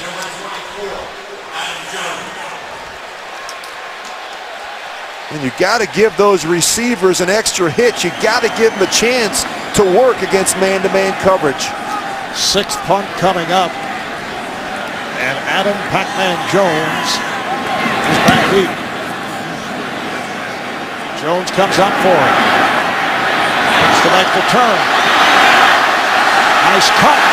Finds running room. Down the sideline. And then he's pushed out of bounds. The punter, Spencer Lanning, was able to push him out.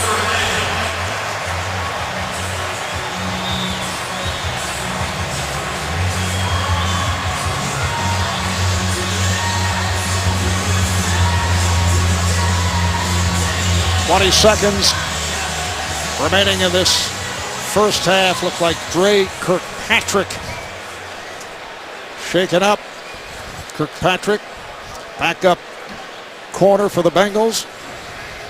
38-yard punt and a nice return by Adam Jones, 29 yards on the return.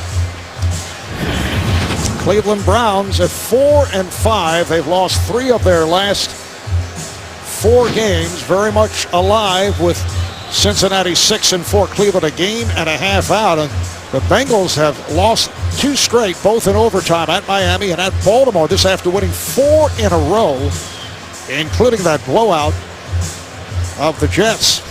And in their last 2 games, they got off to the slow starts and then came on in the second half before losing in overtime. They got off to the slow start again here this afternoon in the first quarter, but they have come roaring back.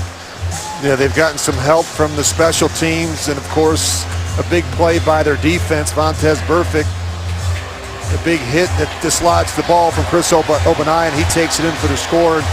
And Andy Dalton, it's amazing. Marv, you're sitting here, you've got the ball back with 20 seconds and a timeout left, and an easy little check down here, you put yourself in a situation where you kick a field goal and go up 31-13 at the half. They've really been the benefactors of some great field position here in the first half. As a result, Cincinnati only 99 yards on offense. Dalton is 7 of 15, but just 54 yards, 2 touchdowns, and he has been intercepted twice. But Campbell not able to get going at all. 13 of 24, but mostly short range, a total of 65 yards. Yeah, you have some options here, Marv, with the timeout. I mean, you can run the football.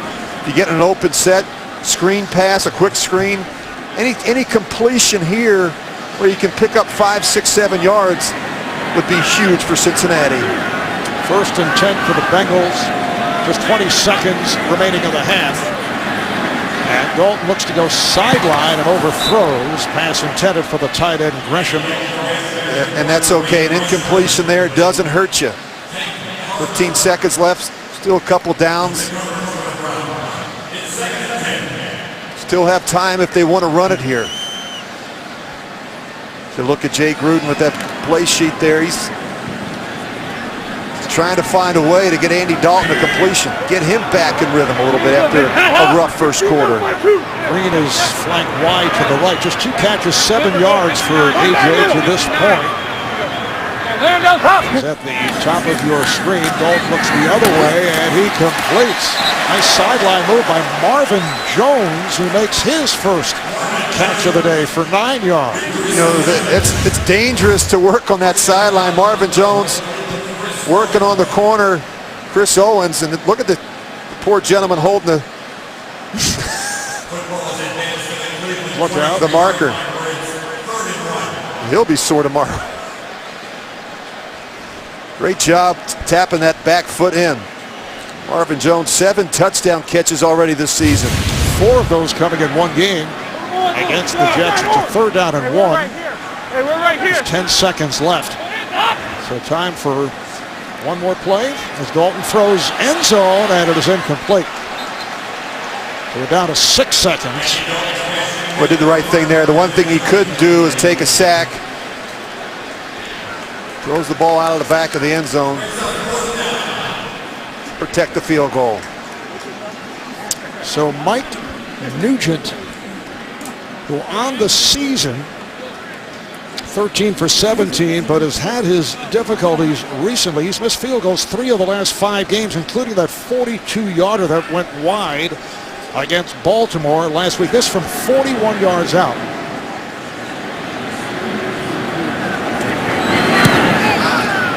And Nugent's kick is right through. 1 second remaining. First half.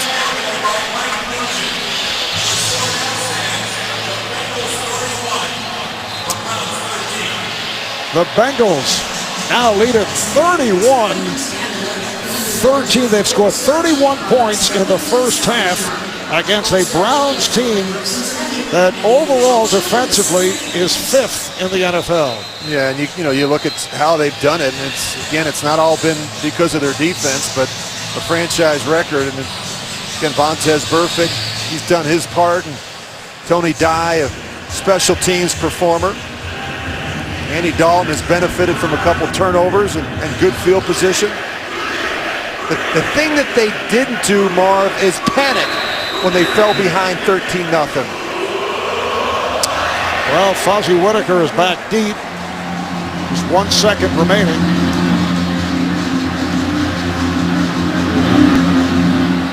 And it's put on the ground and covered up, and that'll do it for this first half. Tank Carter getting to it for the Browns. That's the end of the first half. The turnaround by the Bengals. They lead the Browns 31-13. We'll be back with the Verizon halftime after this message and a word from your local station. The second half in Cincinnati, the Bengals with 31 consecutive points lead the Browns 31-13. Let's take a look at the first half performance presented by Intel. It was a block punt of Spencer Lanning late in the second quarter, and this helped turn things around. Number 44, Tony Dye, pouncing on it, getting up, getting out of the pile, and running it in. Tony Dye just fresh from the practice squad, activated for today's game, and that put the Bengals in front 21-13. What a strange game it's been. What a strange first half. Only 3 first downs for Cincinnati.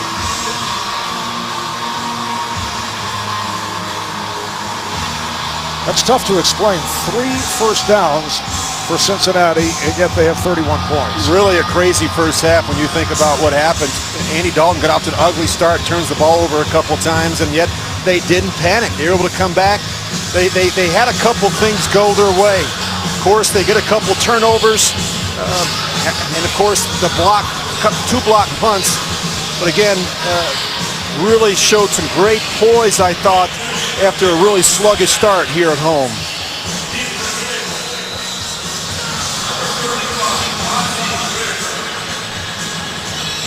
Fozzie Whitaker is back deep for the Browns. The Battle of Ohio has been all Cincinnati after Cleveland got off to the good start. A rare return on a kickoff, and Whitaker tripped up, getting across the 25-yard line. Tripped up by Andrew Hawkins. Good to see Andrew Hawkins back, sitting out a good portion of the year. It's his 3rd game back after the ankle injury. Yeah, it's amazing. Look at those points off of turnovers, really, for both teams. And Marv, it's amazing to think that Cincinnati got behind 13, and then they were able to score 31 second quarter points, and they had just 3 first downs in the first half. Jason Campbell not able to get anything going. Obadiah now flanks wide left side, and Campbell's pass is caught. Josh Gordon with a first down and more, reaching out to midfield. Well, Terrence Newman tries to go for the interception on the out route. Jason Campbell gets this one out on time, but this is close. He tries to get the one hand in there, and Josh Gordon is able to still make the catch. Cleveland has to come out here in the second half and be aggressive. Push the ball down the field. The one thing they weren't able to do in the first half was get the ball in the perimeter to Josh Gordon and Greg Little. 24-yard gain, first down at midfield. Willis McGahee returns to the backfield, play action. Campbell on the step up, and overthrows intended for Gordon. well covered by Terrence Newman, the left quarterback.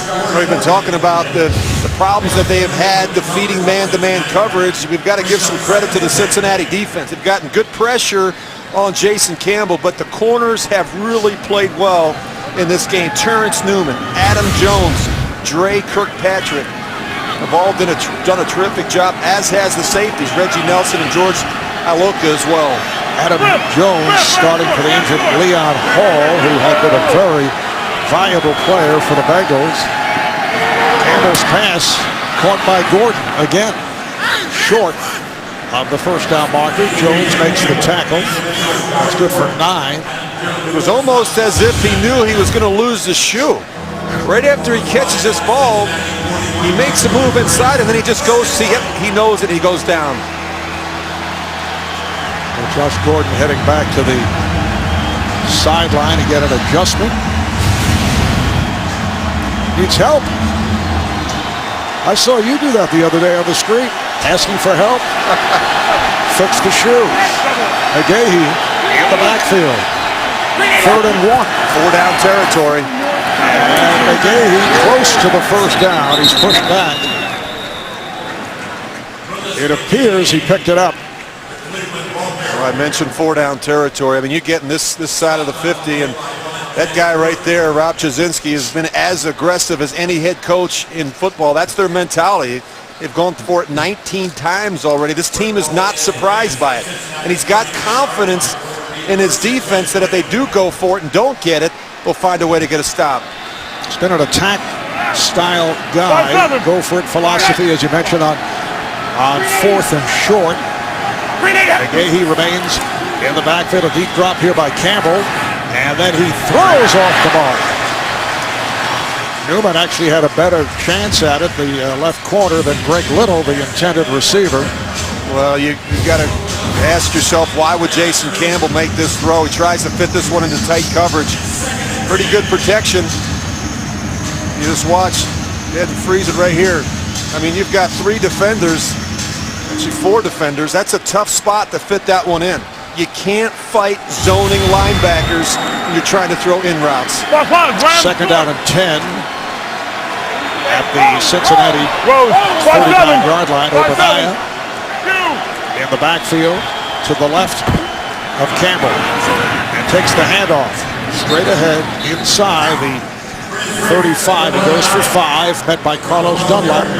Well, the thing we know about North Turner, the offensive coordinator, he doesn't have a lot of patience with the running game. They have struggled up front. They have had injuries. You know, they traded away Trent Richardson. They signed Willis McGahee, who was coming off of a significant injury suffered late last season in Denver, and he hasn't provided a lot of production. They are going to put the ball in the hands of Jason Campbell here in the second half and hope he can get it done. 3rd down and 5. Little flanks wide to the right. Low snap played by Campbell. Guns it. Intended for Best. It went through his hands. Trying to make the leaping catch with the marker.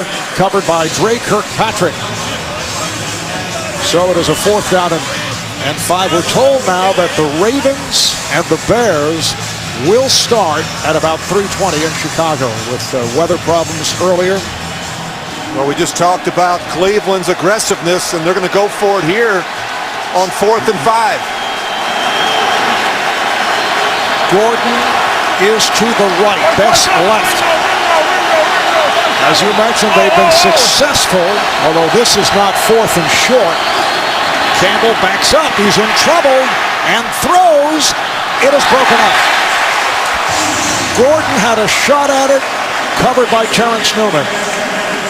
Really, I thought, if you watch the throw, just a great effort by Jason Campbell to keep this play alive. It's not there to his left, fades away. Watch him throw this. Now, Josh Gordon has got to go make a play, come back for the ball. Timeout taken. We'll be right back.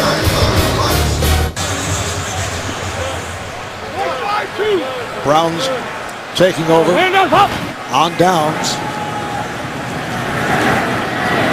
I should say the Bengals as Green Ellis runs to his left. Picked up 4 on the play. Well, we mentioned that The Bears and the Ravens will resume momentarily, and there have been a number of delayed games, starting with the Super Bowl. The lights went out, power outage. That was in New Orleans. Week 1, Baltimore, Denver, delayed by lightning. Week 2, San Francisco at Seattle. Also delayed by weather. Same for New Orleans and Tampa Bay. And today, Baltimore at Chicago. But they are scheduled to get underway shortly. Again, it's Green Ellis. Picked up 2.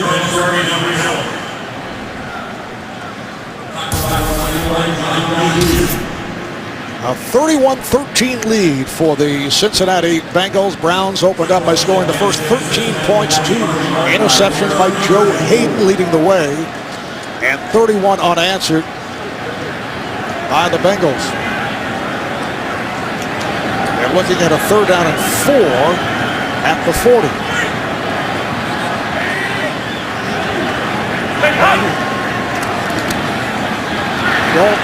Throwing.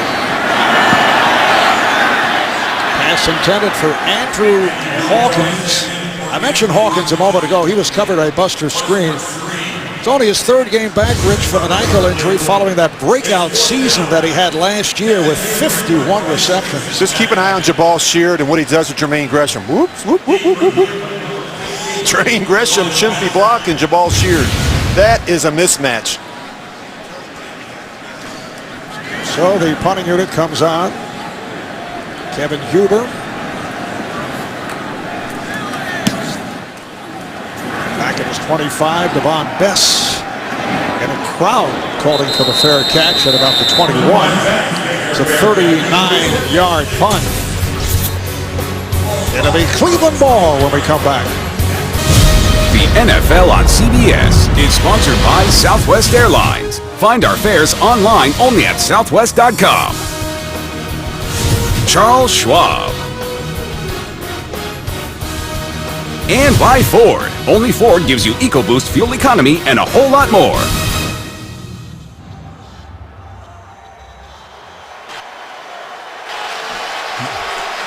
Nice look at the Ohio River as we welcome you back. Marv Albert, Rich Gannon. Cincinnati up 31-13. And the Browns return to the offense. Whitaker.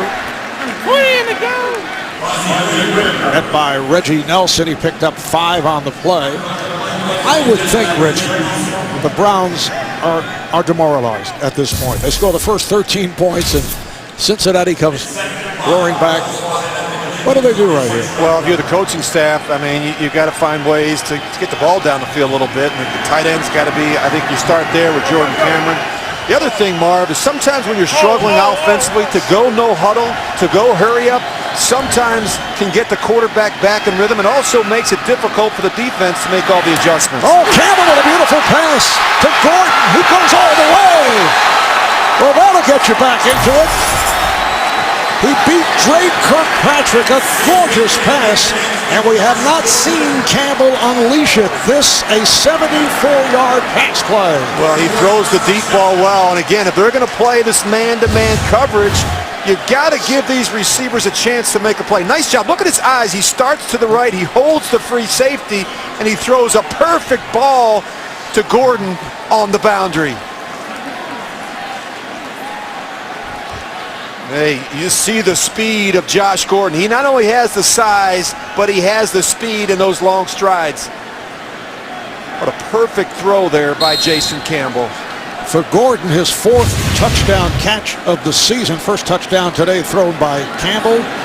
5th catch, 125 yards for Gordon. Billy Cundiff. So the Browns back in it.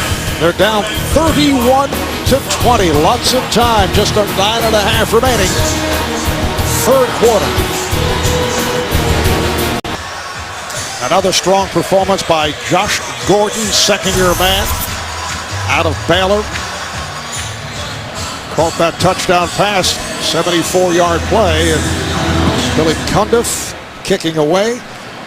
And again, a deep kick. Brandon Tate back in the end zone. So it comes out to the 20-yard line. Hey, Saturday, the Home Depot SEC on CBS rolls out a A scoreboard watcher's delight. Johnny Football and Texas A&M take on Zach Mettenberger and the Bayou Bengals of LSU. It all begins with college football today. How about that Johnny Manziel? He is something special. 31 touchdown passes this year, just 26 a year ago when he won that Heisman. He is having a terrific year once again. How do you see him Texas A&M as a professional? I think he's going to make it. I really do. He doesn't have the height, but boy, he's got unbelievable playmaking ability. Russell Wilson, similar to Russell Wilson in Seattle. So a flip pass from Dalton for Gresham. Covered by Deshaun Gibson, the free safety. Deshaun Gibson, a much improved player. Just a 2-yard pickup. You know, what's been overlooked in this game is how well Cleveland really has played defensively. I mean, they've done a nice job. They've given up just 116 yards or something like that. They have played well. And even on third down, they've given up a couple plays that have hurt them. Giovanni Bernard is back and running well, has the first down. Went out in the first half. Well, this guy is so explosive in both the running game and passing game. Very quick in and out of the hole. They want him to get him on the edge of the defense, get him in space where he can go to work. Bernard suffering a rib injury, but apparently all right. Picked up 9 on the play, and the rain is falling. Sun came out in the second quarter. We're told that the Ravens and the Bears in Chicago have resumed bad weather throughout the Midwest. Sanu makes the catch, picks up 4, led by Screen.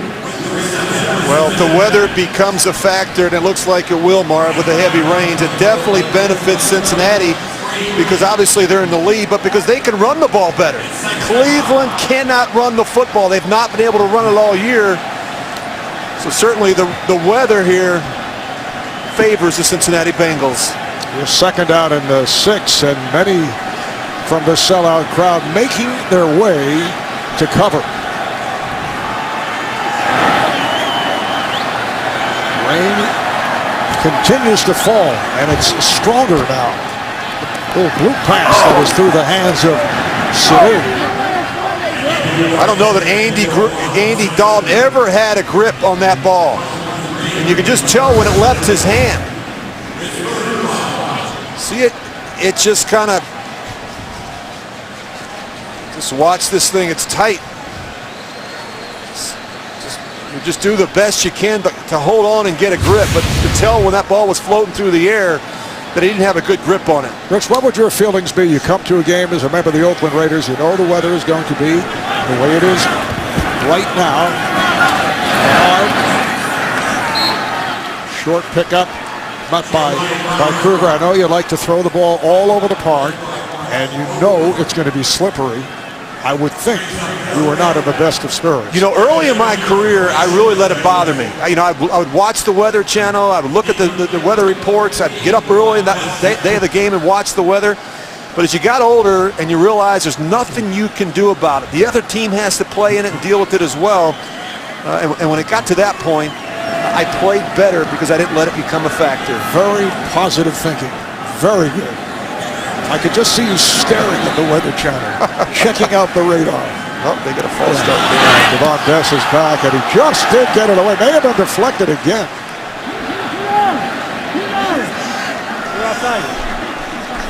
Well, that's a big mistake if that's in fact on Cleveland. That'll give Cincinnati a first down. Offside, number 95 defense. That 5-yard penalty results first down. It is on Monty Bryant. That punt nearly blocked. Well, you've got a rookie trying to make a play. He jumps the snap count a little bit, and Mingo actually gets the tip. A costly mistake by the rookie, Bryant.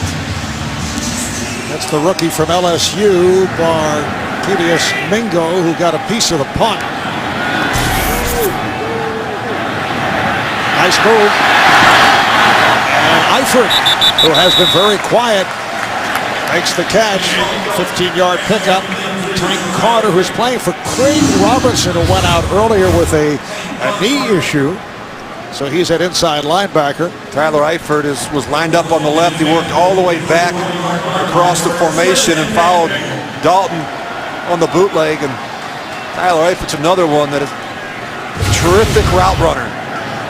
And they're using a lot more two tight end sets here in Cincinnati. You see him lined up over here with Jermaine Gresham. First catch of the day for Eifert. This is Green Ellis.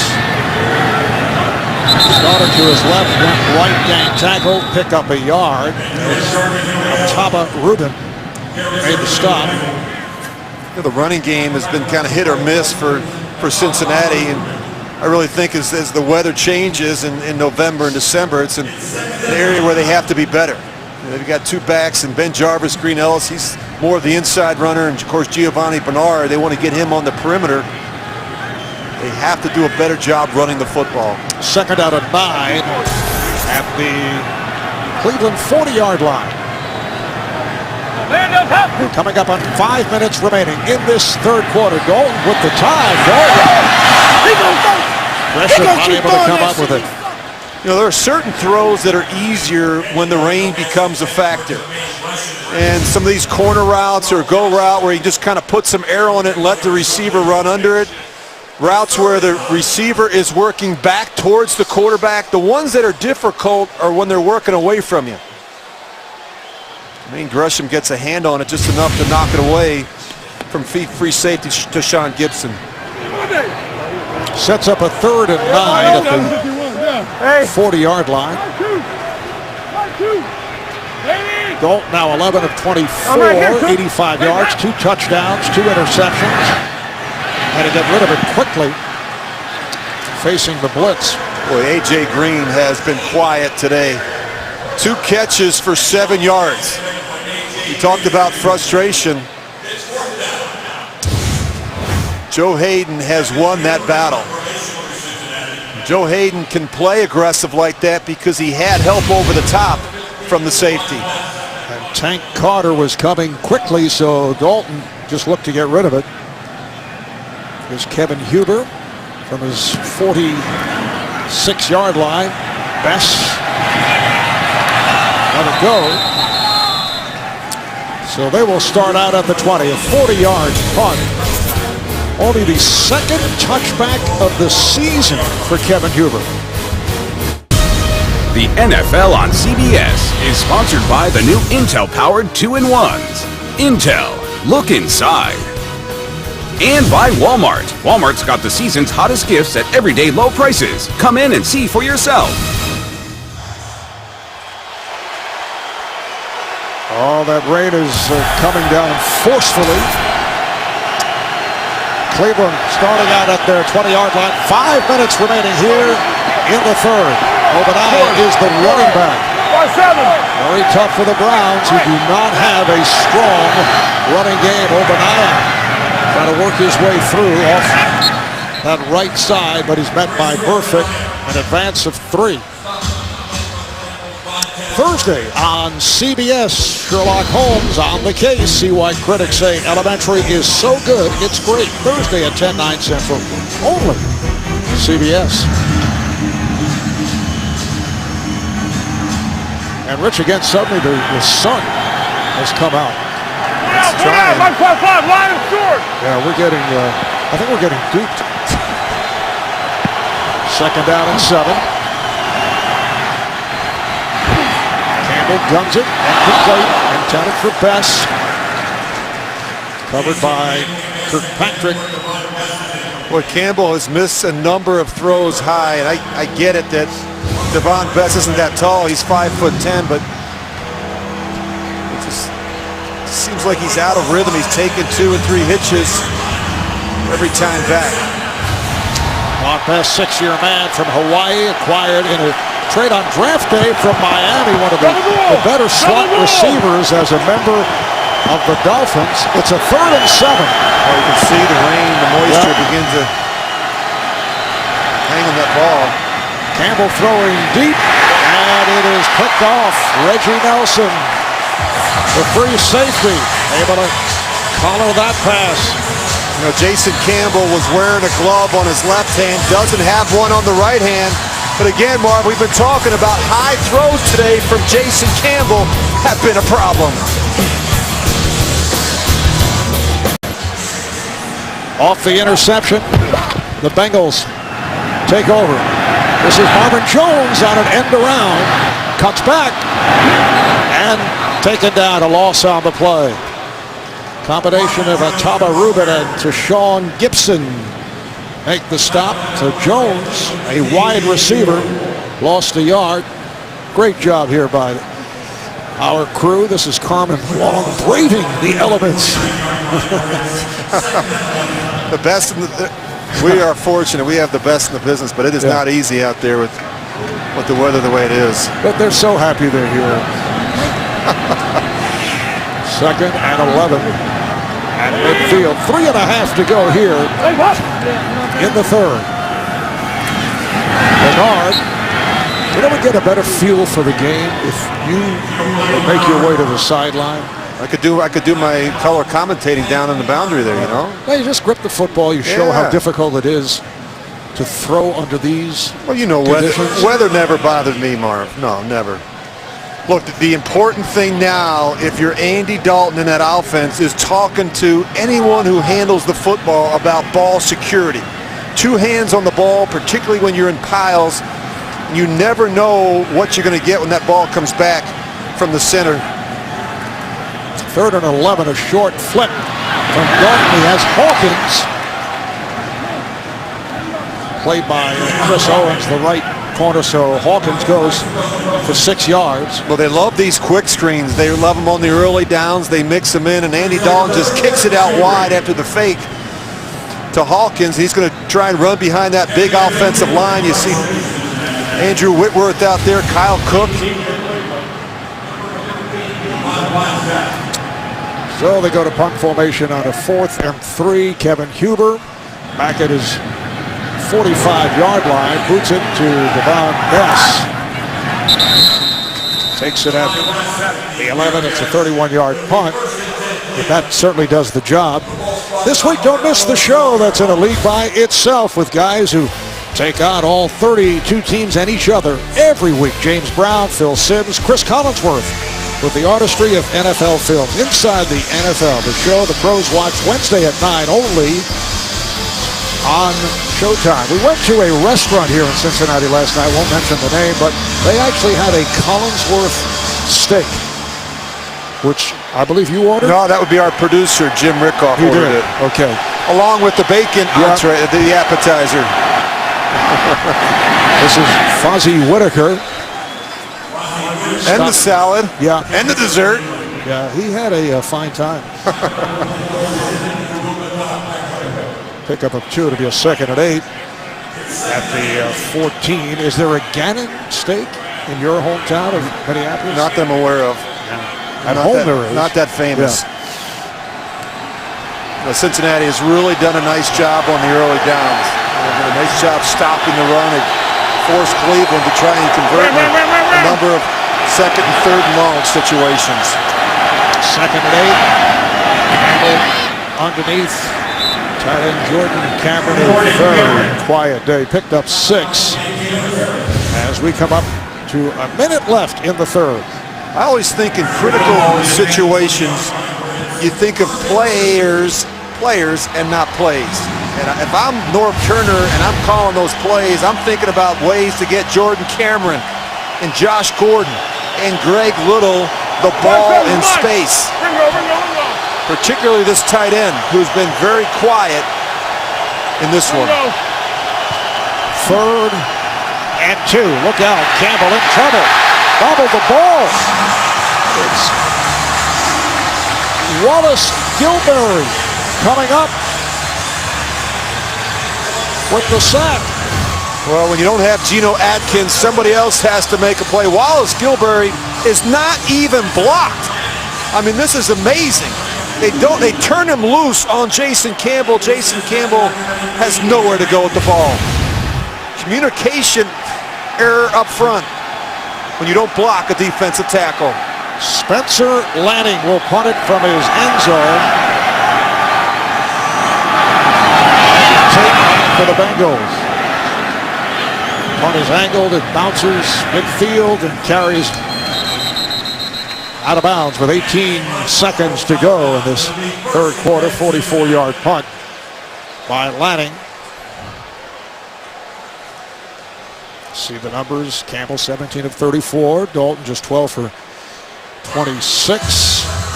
Been kind of an ugly day offensively. Neither quarterback's been able to really do much. The running game has really been a non-issue for both teams. And the big targets, Jordan Cameron and A.J.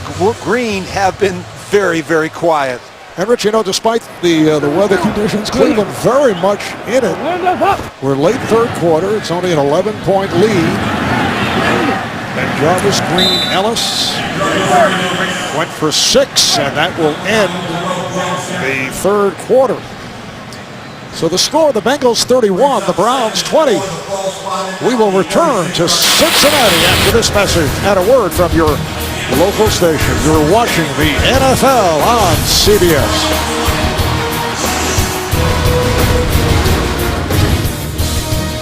A 31-point second quarter for Cincinnati to bust it open as this fourth quarter gets underway. Bengals second down and 4 at the 46. Green Ellis in the backfield. And he is stopped by screen, but he goes for 7 and a first down. You know, just been thinking about A.J. Green and the matchup with Joe Hayden. And, you know, if you're A.J. Green, you have more of a target on your back with each passing week. Teams are going to trust, you know, and treat you differently because of what you've put on film. And I think that he's seen some double coverage. He's seen some single coverage. And you got to really work. You got to really work for your completions. You go out and do the things that he has done so far this season. Only 2 catches, 7 yards to this point. Again to the ground. It's Green Ellis. Goes for 2. A.J. Green coming in with 65 catches. Second in the NFL. 1,013 yards receiving to lead the league. 6 touchdowns against Baltimore last week. 8 receptions, 151 yards. Joe Hayden's going to go to the Pro Bowl just on what he's done against A.J. Green this year. I mean, you know, Marv, we were just talking about, you know, how tough it's been for A.J. Green. And, you know, defensive coordinators lose their job if you keep allowing A.J. Green to run through your secondary. Wow. Oh, it's Green Ellis finding a hole. That's his longest run of the day as he gets to the 20. Goes for 18, where he was stopped by Deshaun Gibson. A really nice block up front by Andrew Whitworth. He's going to come off. Smith gets a nice block as well. Tyler Eifert. Nice run and finish by Ben Jarvis, Green Ellis. 12 carries, 51 yards for Green Ellis. First down for the Bengals at the Browns' 19-yard line.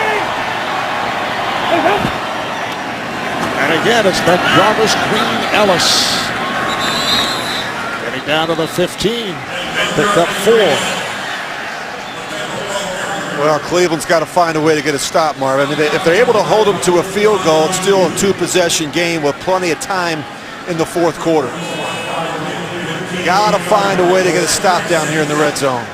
Second down and 6 at the 15. It's the 81st edition of what is called the Battle of Ohio. Back in Week 4 in Cleveland, Browns beat the Bengals 17-6 behind quarterback Brian Hoyer, who was out with the ACL. He had been playing extremely well. Giovanni Bernard pulling his way just short of the goal line. Tama Rubin was able to keep him away. Well, they've had success running behind the left side of that offensive line, and missed tackle there by Gibson, the safety. Giovanni Bernard just lowers his head and does the rest. Bernard picking up 13. He's so tough to bring down. He's listed at 5'9". And usually the first defender is going to miss with a back like Giovanni Bernard. Domatapeco in the game as the lead back. And they really... Pecco has been used several times. Broughton fires, touchdown. Alex Smith, who was shaken up earlier, backup tight end, 9-year man from Stanford, comes up with his first touchdown of the season. Well, they've got a lot of tight ends, and they use them all. Jermaine Gresham, Tyler Eifert, and now Alex Smith. Play action. Both he and Eifert working across the field, and Alex Smith makes the easy catch for the score. So that extends to a 37-20 lead for Cincinnati. And here's Mike Nugent attempting the extra point. 7 plays, 52 yards. They do it in just under 3.5 minutes. Nugent converts, and the Bengals extend the lead with 11 minutes and 50 seconds remaining in the fourth.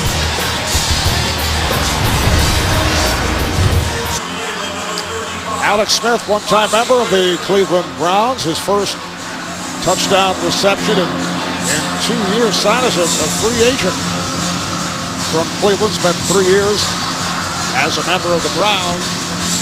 38-20 Cincinnati. Whitaker take a knee. Well, next Sunday in the NFL on CBS, featuring regional action, Geno Smith and the Jets go up against Joe Flacco, and the Ravens, Phillip Rivers, and the Chargers will take on a different Alex Smith, and the Chiefs or the Colts go up against the Cardinals. Check local listings beginning with JB Dan Shannon, Coach Bill Cowher, and Boomer on the NFL Today presented by Southwest Airlines. I just look at a number of those teams having to play with different quarterbacks as the season goes along. It's tough. You look at Cleveland under their third different starting quarterback. Campbell going wide, intended for open eye. Jason Campbell had the big game 2 weeks ago. They had the bye last week, but played very well against the Ravens. People getting excited, but has not been able to get anything going here today. No, and it's, again, question has been who's going to be the quarterback for the Browns moving forward. Got to look at Brandon Weeden over there, and hasn't happened for him. Of course, Jason Campbell has struggled today. The guy that really gave him the best chance, they won 3 in a row with them, was Brian Hoyer. Of course, he got hurt in that game against Buffalo. Torn ACL, he's out the rest of the season. Campbell goes underneath, and Obadiah not able to hang on. Well, it's been a rough day for Jason Campbell, and it really got started with the deflected ball that happened to wind up into the hands of James Harrison. He's able to go in for a touchdown, but he's missed some throws. He's been rushed. They've done a good job collapsing the pocket around Jason Campbell and getting him uncomfortable, and you really got to be careful in bad weather trying to force some throws. Look at those numbers for Jason Campbell. Not good, particularly those 2 interceptions. And he's connected on only one of his last 8 passing attempts. Now looking at a 3rd and 10 from the 20. Does not like what he is looking at. Takes a timeout.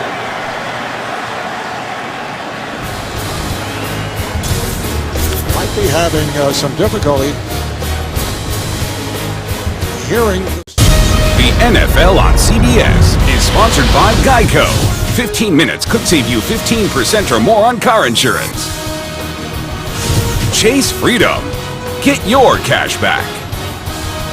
And by Verizon. Never be without football with NFL Mobile from Verizon. Welcome back to Paul Brown Stadium, Cincinnati, Ohio. 11:42 remaining, 4th quarter. Campbell on 3rd down, throwing on the run as the tight end Cameron, but short of a 1st down, picked up 6. A moment ago, Rich, it seemed that Jason Campbell was having difficulty hearing instructions either from upstairs or from the sideline. What does a quarterback do when that occurs? Well, you like to have a couple plays at your fingertips. You see right there Scott Turner, the wide receivers coach. He gets the play from his dad, Norv Turner, up in the booth, and then he calls the play into Scott Campbell. There's going to be some times where you don't hear it. Got to have a play ready at your fingertips. Well, we talked about this earlier. Rob Trzynski goes for it on 4th and short, 4th and 3 from the 27, and they will go for it. Campbell in trouble. looks to run, and he is stopped.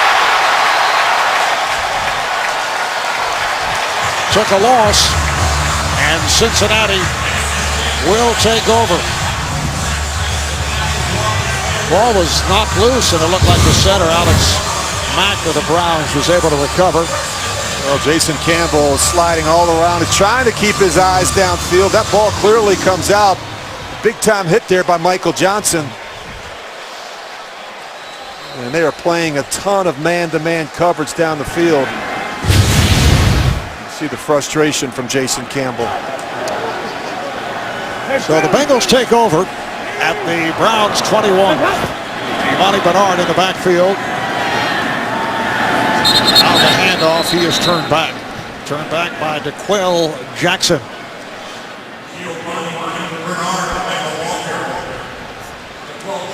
If the Bengals can hold on, they'll go to 7-4 and will extend that lead to 2.5 games over Cleveland.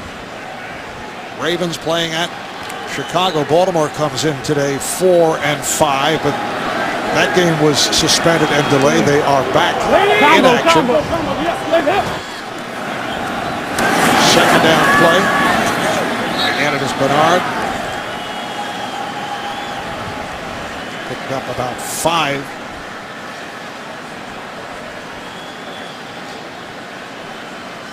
It'll be a 3rd and 5 at the 16 AFC North. This the story coming into today, and in the division, Cleveland 2-1 by virtue of that earlier victory over Cincinnati. Yeah, Pittsburgh's losing right now to Detroit.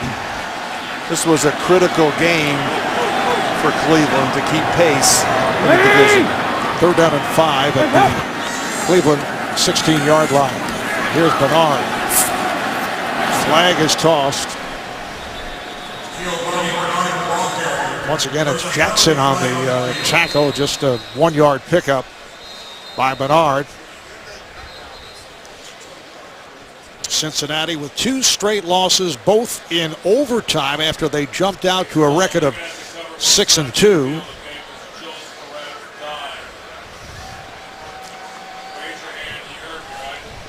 That's Clint Bowling, the Bengals left guard, 3-year man from Georgia.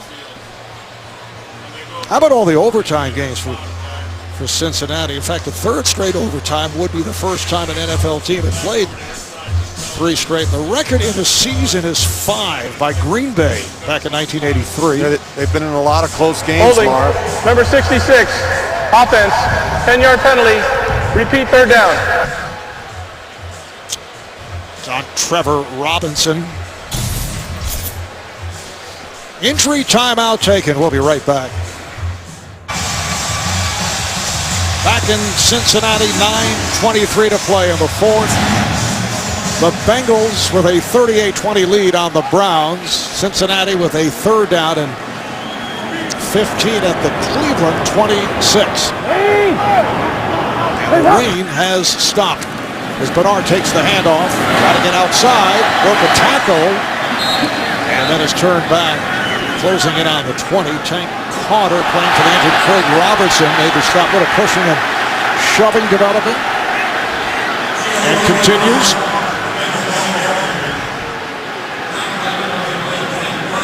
Andrew Whitworth got a takedown on Jabal Sheard. That's really where it all started.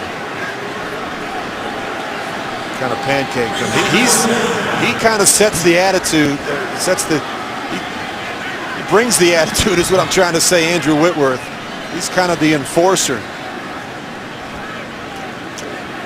Andrew, Pro Bowler last year. Had a tough game last time out. Mike Nugent will attempt a 38-yarder. Hit from 41 earlier. Looking to add to the lead. And does just that.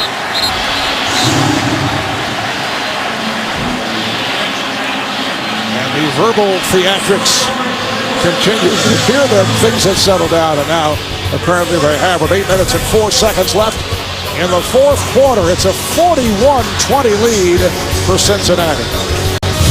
The NFL on CBS is sponsored by the redesigned Honda Odyssey. Honda, start something special. And by K Jewelers, the #1 jewelry store in America. Every kiss begins with K. Well, the rain gear is out, but it has stopped raining. Marv Albert, Rich Gannon, 8 minutes, 4 seconds to go in this fourth quarter. You know, all the scoring has been done in the left end zone. That's the north side. By your side. It's closer for you, easier for you. Exactly. And Whitaker will stay right there. Fozzie Whitaker, who made his way from the Arizona practice squad to a position with the Cleveland Browns. Coming up on the Subway postgame show, join JB, Dan, Shannon, Boomer, and Coach Bill Cowher for all the latest NFL scores and highlights, all coming up on the Subway postgame show. I was just thinking about the weather. I played in some games in the Bay Area in Oakland, Marv, where in December and January the weather would be fickle. It seemed like every time we were on offense, it would rain. And then our defense was on the field, it would stop. And we'd get back and it would rain again. Pass completed. So Jordan Cameron makes the catch. That's a 7-yard pickup. That is odd. It would rain every time on offense. Yeah, so we get slick balls and the defense would go out to the other quarterback, we get dry balls. It just... You sure you're not making that up? No. Remember it vividly. As Campbell completes again to Cameron, who runs it out, but has a first down in that suspended game in Chicago. The Ravens and the Bears tied at 10 in the second quarter. Now 17-10 Baltimore, we're told. A win for Baltimore would keep them within a game and a half of Cincinnati. Campbell getting protection and throws sideline, throws it away. Pass intended for Josh Gordon. It just seems like every time Jason Campbell drops back to throw, the primary and the secondary are covered. He's really struggling finding some separation between the defender and the receiver. And Mike Zimmer talked about that in terms of getting around him. The ability to affect the pocket, get him in some situations where they can rush the passer. It's Campbell again underneath. Whitaker able to make his way for a first down, picked up 11. Fozzie Whitaker last year on Arizona's practice squad with San Diego this season, appeared in 3 games, all on special teams. Was waived and then signed by the Browns. Campbell swings it out. Whitaker on the run. And makes it out of bounds where he's covered up by Burfict. The numbers on Campbell, 21 of 41, 218 yards, but really has not been able to get much going. No, he's thrown a lot of underneath routes to the backs and the tight ends, and hasn't really been able to get these guys involved out on the perimeter. 2nd and 2. There it is again, another check down. Nice catch for a first down. It's Whitaker one-handed it, and he made his way inside the 40-yard line, picking up 9, met by Adam Jones. Cincinnati is doing a good job getting some depth with their linebackers, and they're forcing Jason Campbell to be the check down king. So they're in a hurry up now. First down at the Cincinnati 38.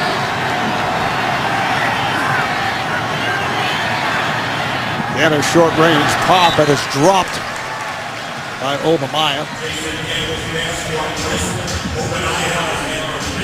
Man, it's as if he's not even looking downfield. I mean, I played in this offense. I know Norv Turner, wants to stretch the field. He loves the vertical passing game.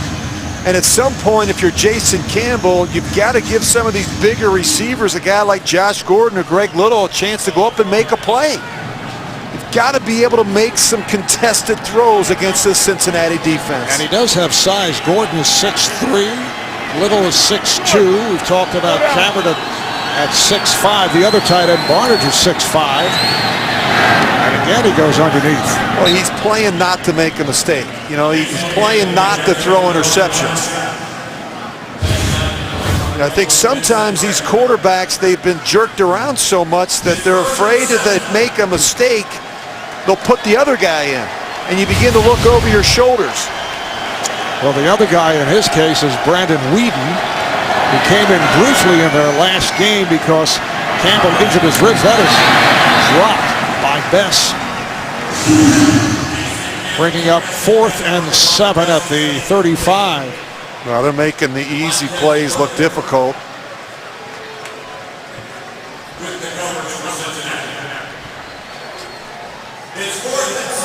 And they will go for it. Why not? You know, Devon Bess usually a sure-handed guy, but what happens is every time you look back there, someone else is throwing you the football. It's Whedon one week, it's Hoyer, now it's Campbell. 4th down and 7 at the Cincinnati 35. And the completion to Obaniah, picking up a first down. Run out by Vincent Ray. Ooh, he may be close. Very close. I thought he picked it up, and not a favorable spot. Well, he tries to extend the ball. Looks like the ball is over the mark. So they bring out the yardsticks. Here comes the rain again. That's what these guys see him up here covering the ball. Give those guys a little extra money on a day like today. It's a quarterback. I'm serious. I tell those guys, they take care of the ball. We'll take care of you afterward. Just did pick it up by the nose of the football.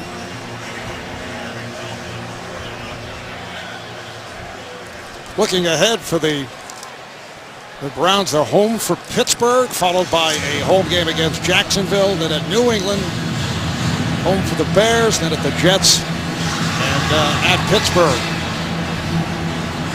Cleveland's got to learn to start winning on the road at some point. I mean, it's been a problem for this organization going back. Meanwhile, Andy Dalton on his way to a 5-0 record at home. Here's Campbell. And it's dropped again. This time, Josh Gordon could not hold on. Brings up a 2nd and 10 at the Cincinnati 28. Well, they've been running all these short crossing routes, and you see Gordon coming from left to right. And you like to think the receiver can make that play. As you go back and you watch it on Monday, you say receiver's got to catch it, quarterback's got to do a better job putting it in front of them and allow them to get into the transition of the run. Another check down. Campbell swings it out. Here's Whitaker. Oh, took a hard shot and kept going, but short of a first down. He ran into Vontaze Burfict and picked up 8. I'll tell you what, that Vontaze Burfict is a tough football player. I really like this guy. Watch this hit. Oh! Whitaker got the best of that one. It's a 3rd down and 2, and Whitaker has the first down. Once again, Burfict makes the stop. That's 14 total tackles for Burfict. Well, he seems to lead the team in tackles every week. I mean, he just has a nose for the football. First down at the 14, just under 4 remaining. 4th quarter, Campbell throws. It is knocked down. Pass intended for Gordon, and Brandon G, backup corner, was able to get a piece of it.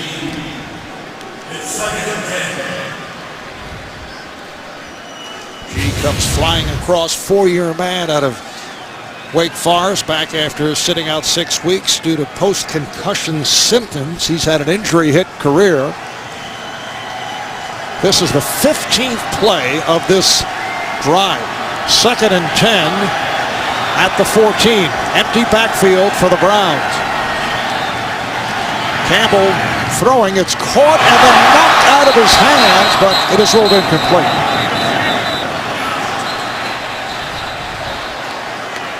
It was Brian Timms, a first-year player from After Florida. the play, unnecessary roughness, number 94.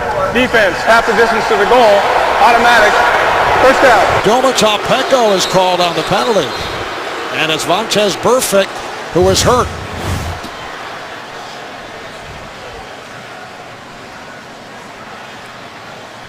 I think Burfict gets his hand trapped at the bottom of the pile here. You see him get up, he's clutching at that hand.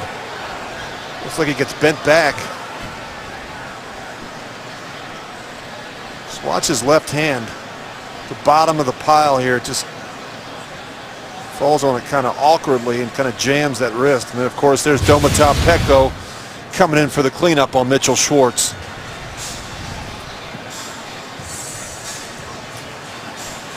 The pass was ruled incomplete.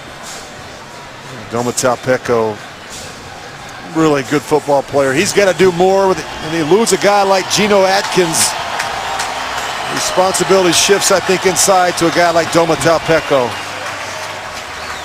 Yes, Cincinnati losing Atkins. Leon Hall, the right cornerback, replaced by Adam Jones.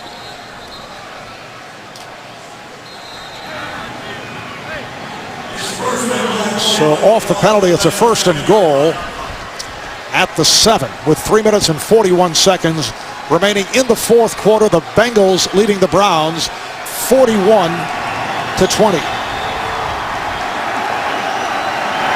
Obadiah in the backfield. Out of the gun. Campbell standing in. His pass is caught by Obadiah, and he is dropped immediately inside the 5-yard line. He picked up 3 on the play. Vincent Ray was there to make the stop. It'll be 2nd and goal. The ball is placed at about the 4. Again, it's Obadiah as the running back. Campbell backs it up and throws it away. Greg Little at the back of the end zone, but that was floating way over his head. Pressure from Carlos Dunlap rushing the throw by Campbell. Well, they've got a bunch of ends in Carlos Dunlap and Michael Johnson that really force a quarterback like Jason Campbell to have to step up back inside and then slide. They get good edge pressure from those 2 defensive ends. This is the 17th play of this Browns drive. 3rd and goal at the 4 with 3 minutes and 7 seconds to play in the 4th quarter. Now timeout is taken by Cleveland. They were down to 2 seconds on the play clock. They have 1 timeout remaining. Cincinnati has all 3.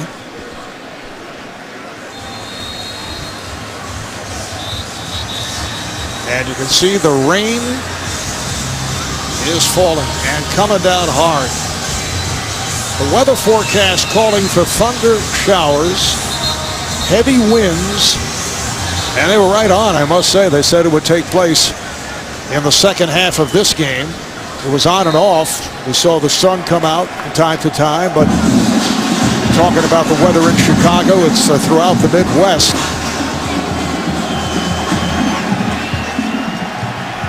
3rd and goal for the Browns.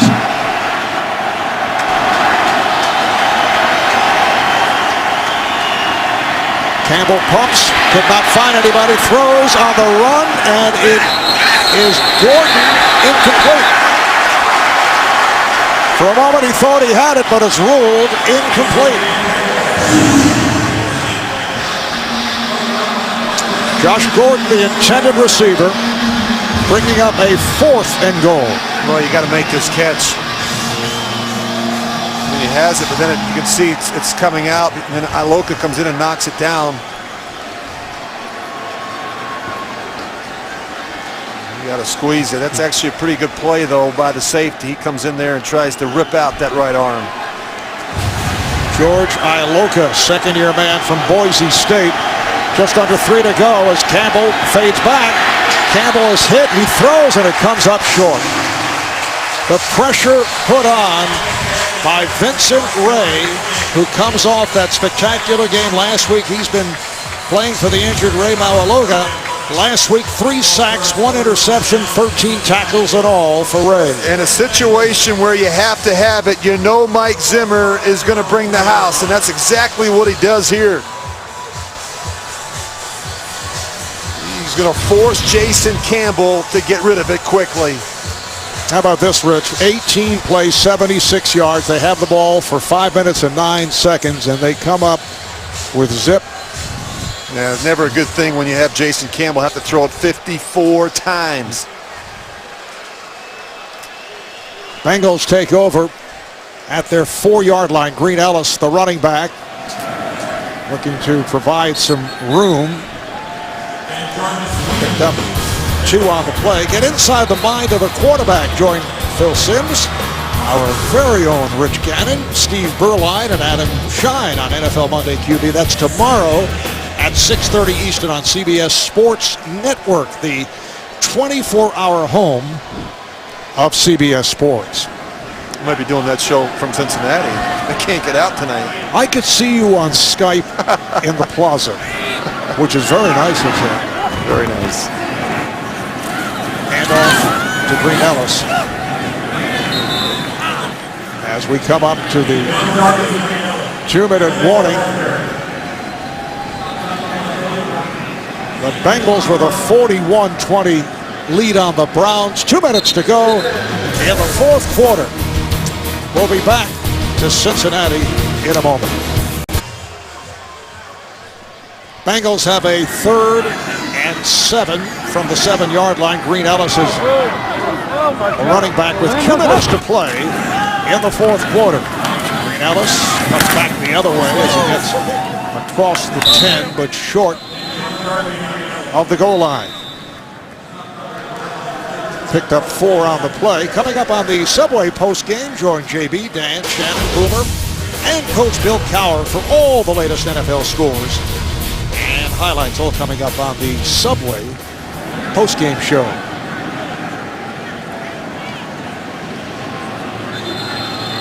Looks like a timeout has been taken by Cleveland. It's their final timeout. So the Bengals will go to 7-4, stopping the 2-game losing streak. They opened the season at 6-2, and the Browns will drop to 4-6, which means they have lost 4 of their last 5 games. Devon Bess awaits the punt.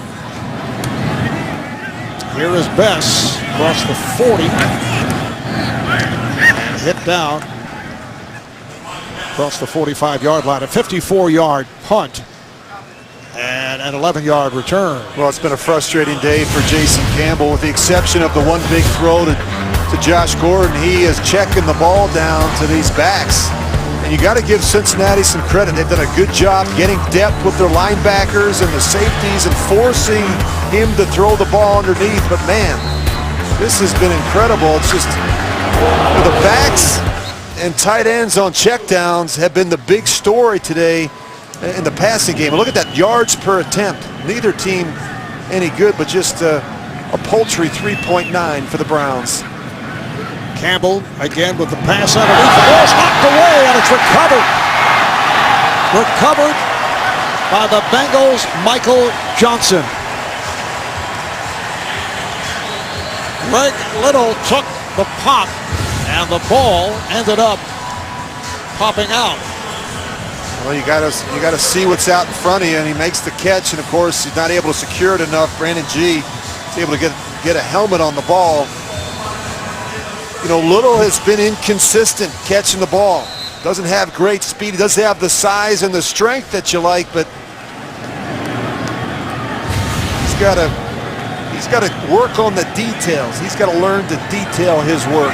He had some drops earlier in the season. 4th turnover committed by the Browns as time is running out. Coming up for the Bengals next week is their bye week, and then they're at San Diego, home for Indianapolis, at Pittsburgh. They finish with home games in Miami and Baltimore. Well, that bye comes at a good time, a chance for them to get healthy, maybe get Ray Maluga back at some point. But they have got plenty of work to do, particularly on offense. It was not a very efficient day for Andy Dalton. So they'll just run it out. Dalton just 13 for 27, 93 yards, 3 touchdowns, picked off twice by Joe Hayden, and Campbell 28 of 55, not taking many chances, 257 yards. Not a good day. 1 touchdown, 2 interceptions, lack of a running game, and that'll do it. A 41-20 victory for the Bengals. So it's a split of the Battle of Ohio. The Browns winning the earlier meeting in Cleveland back in week 4. Andy Dalton now 5-0 here at home. And the Bengals go to 7-up and 4 down, while the Browns drop to 4-6. And Cincinnati now 2.5 over Cleveland. And it depends how the Ravens do against the Bears. So that will wrap it.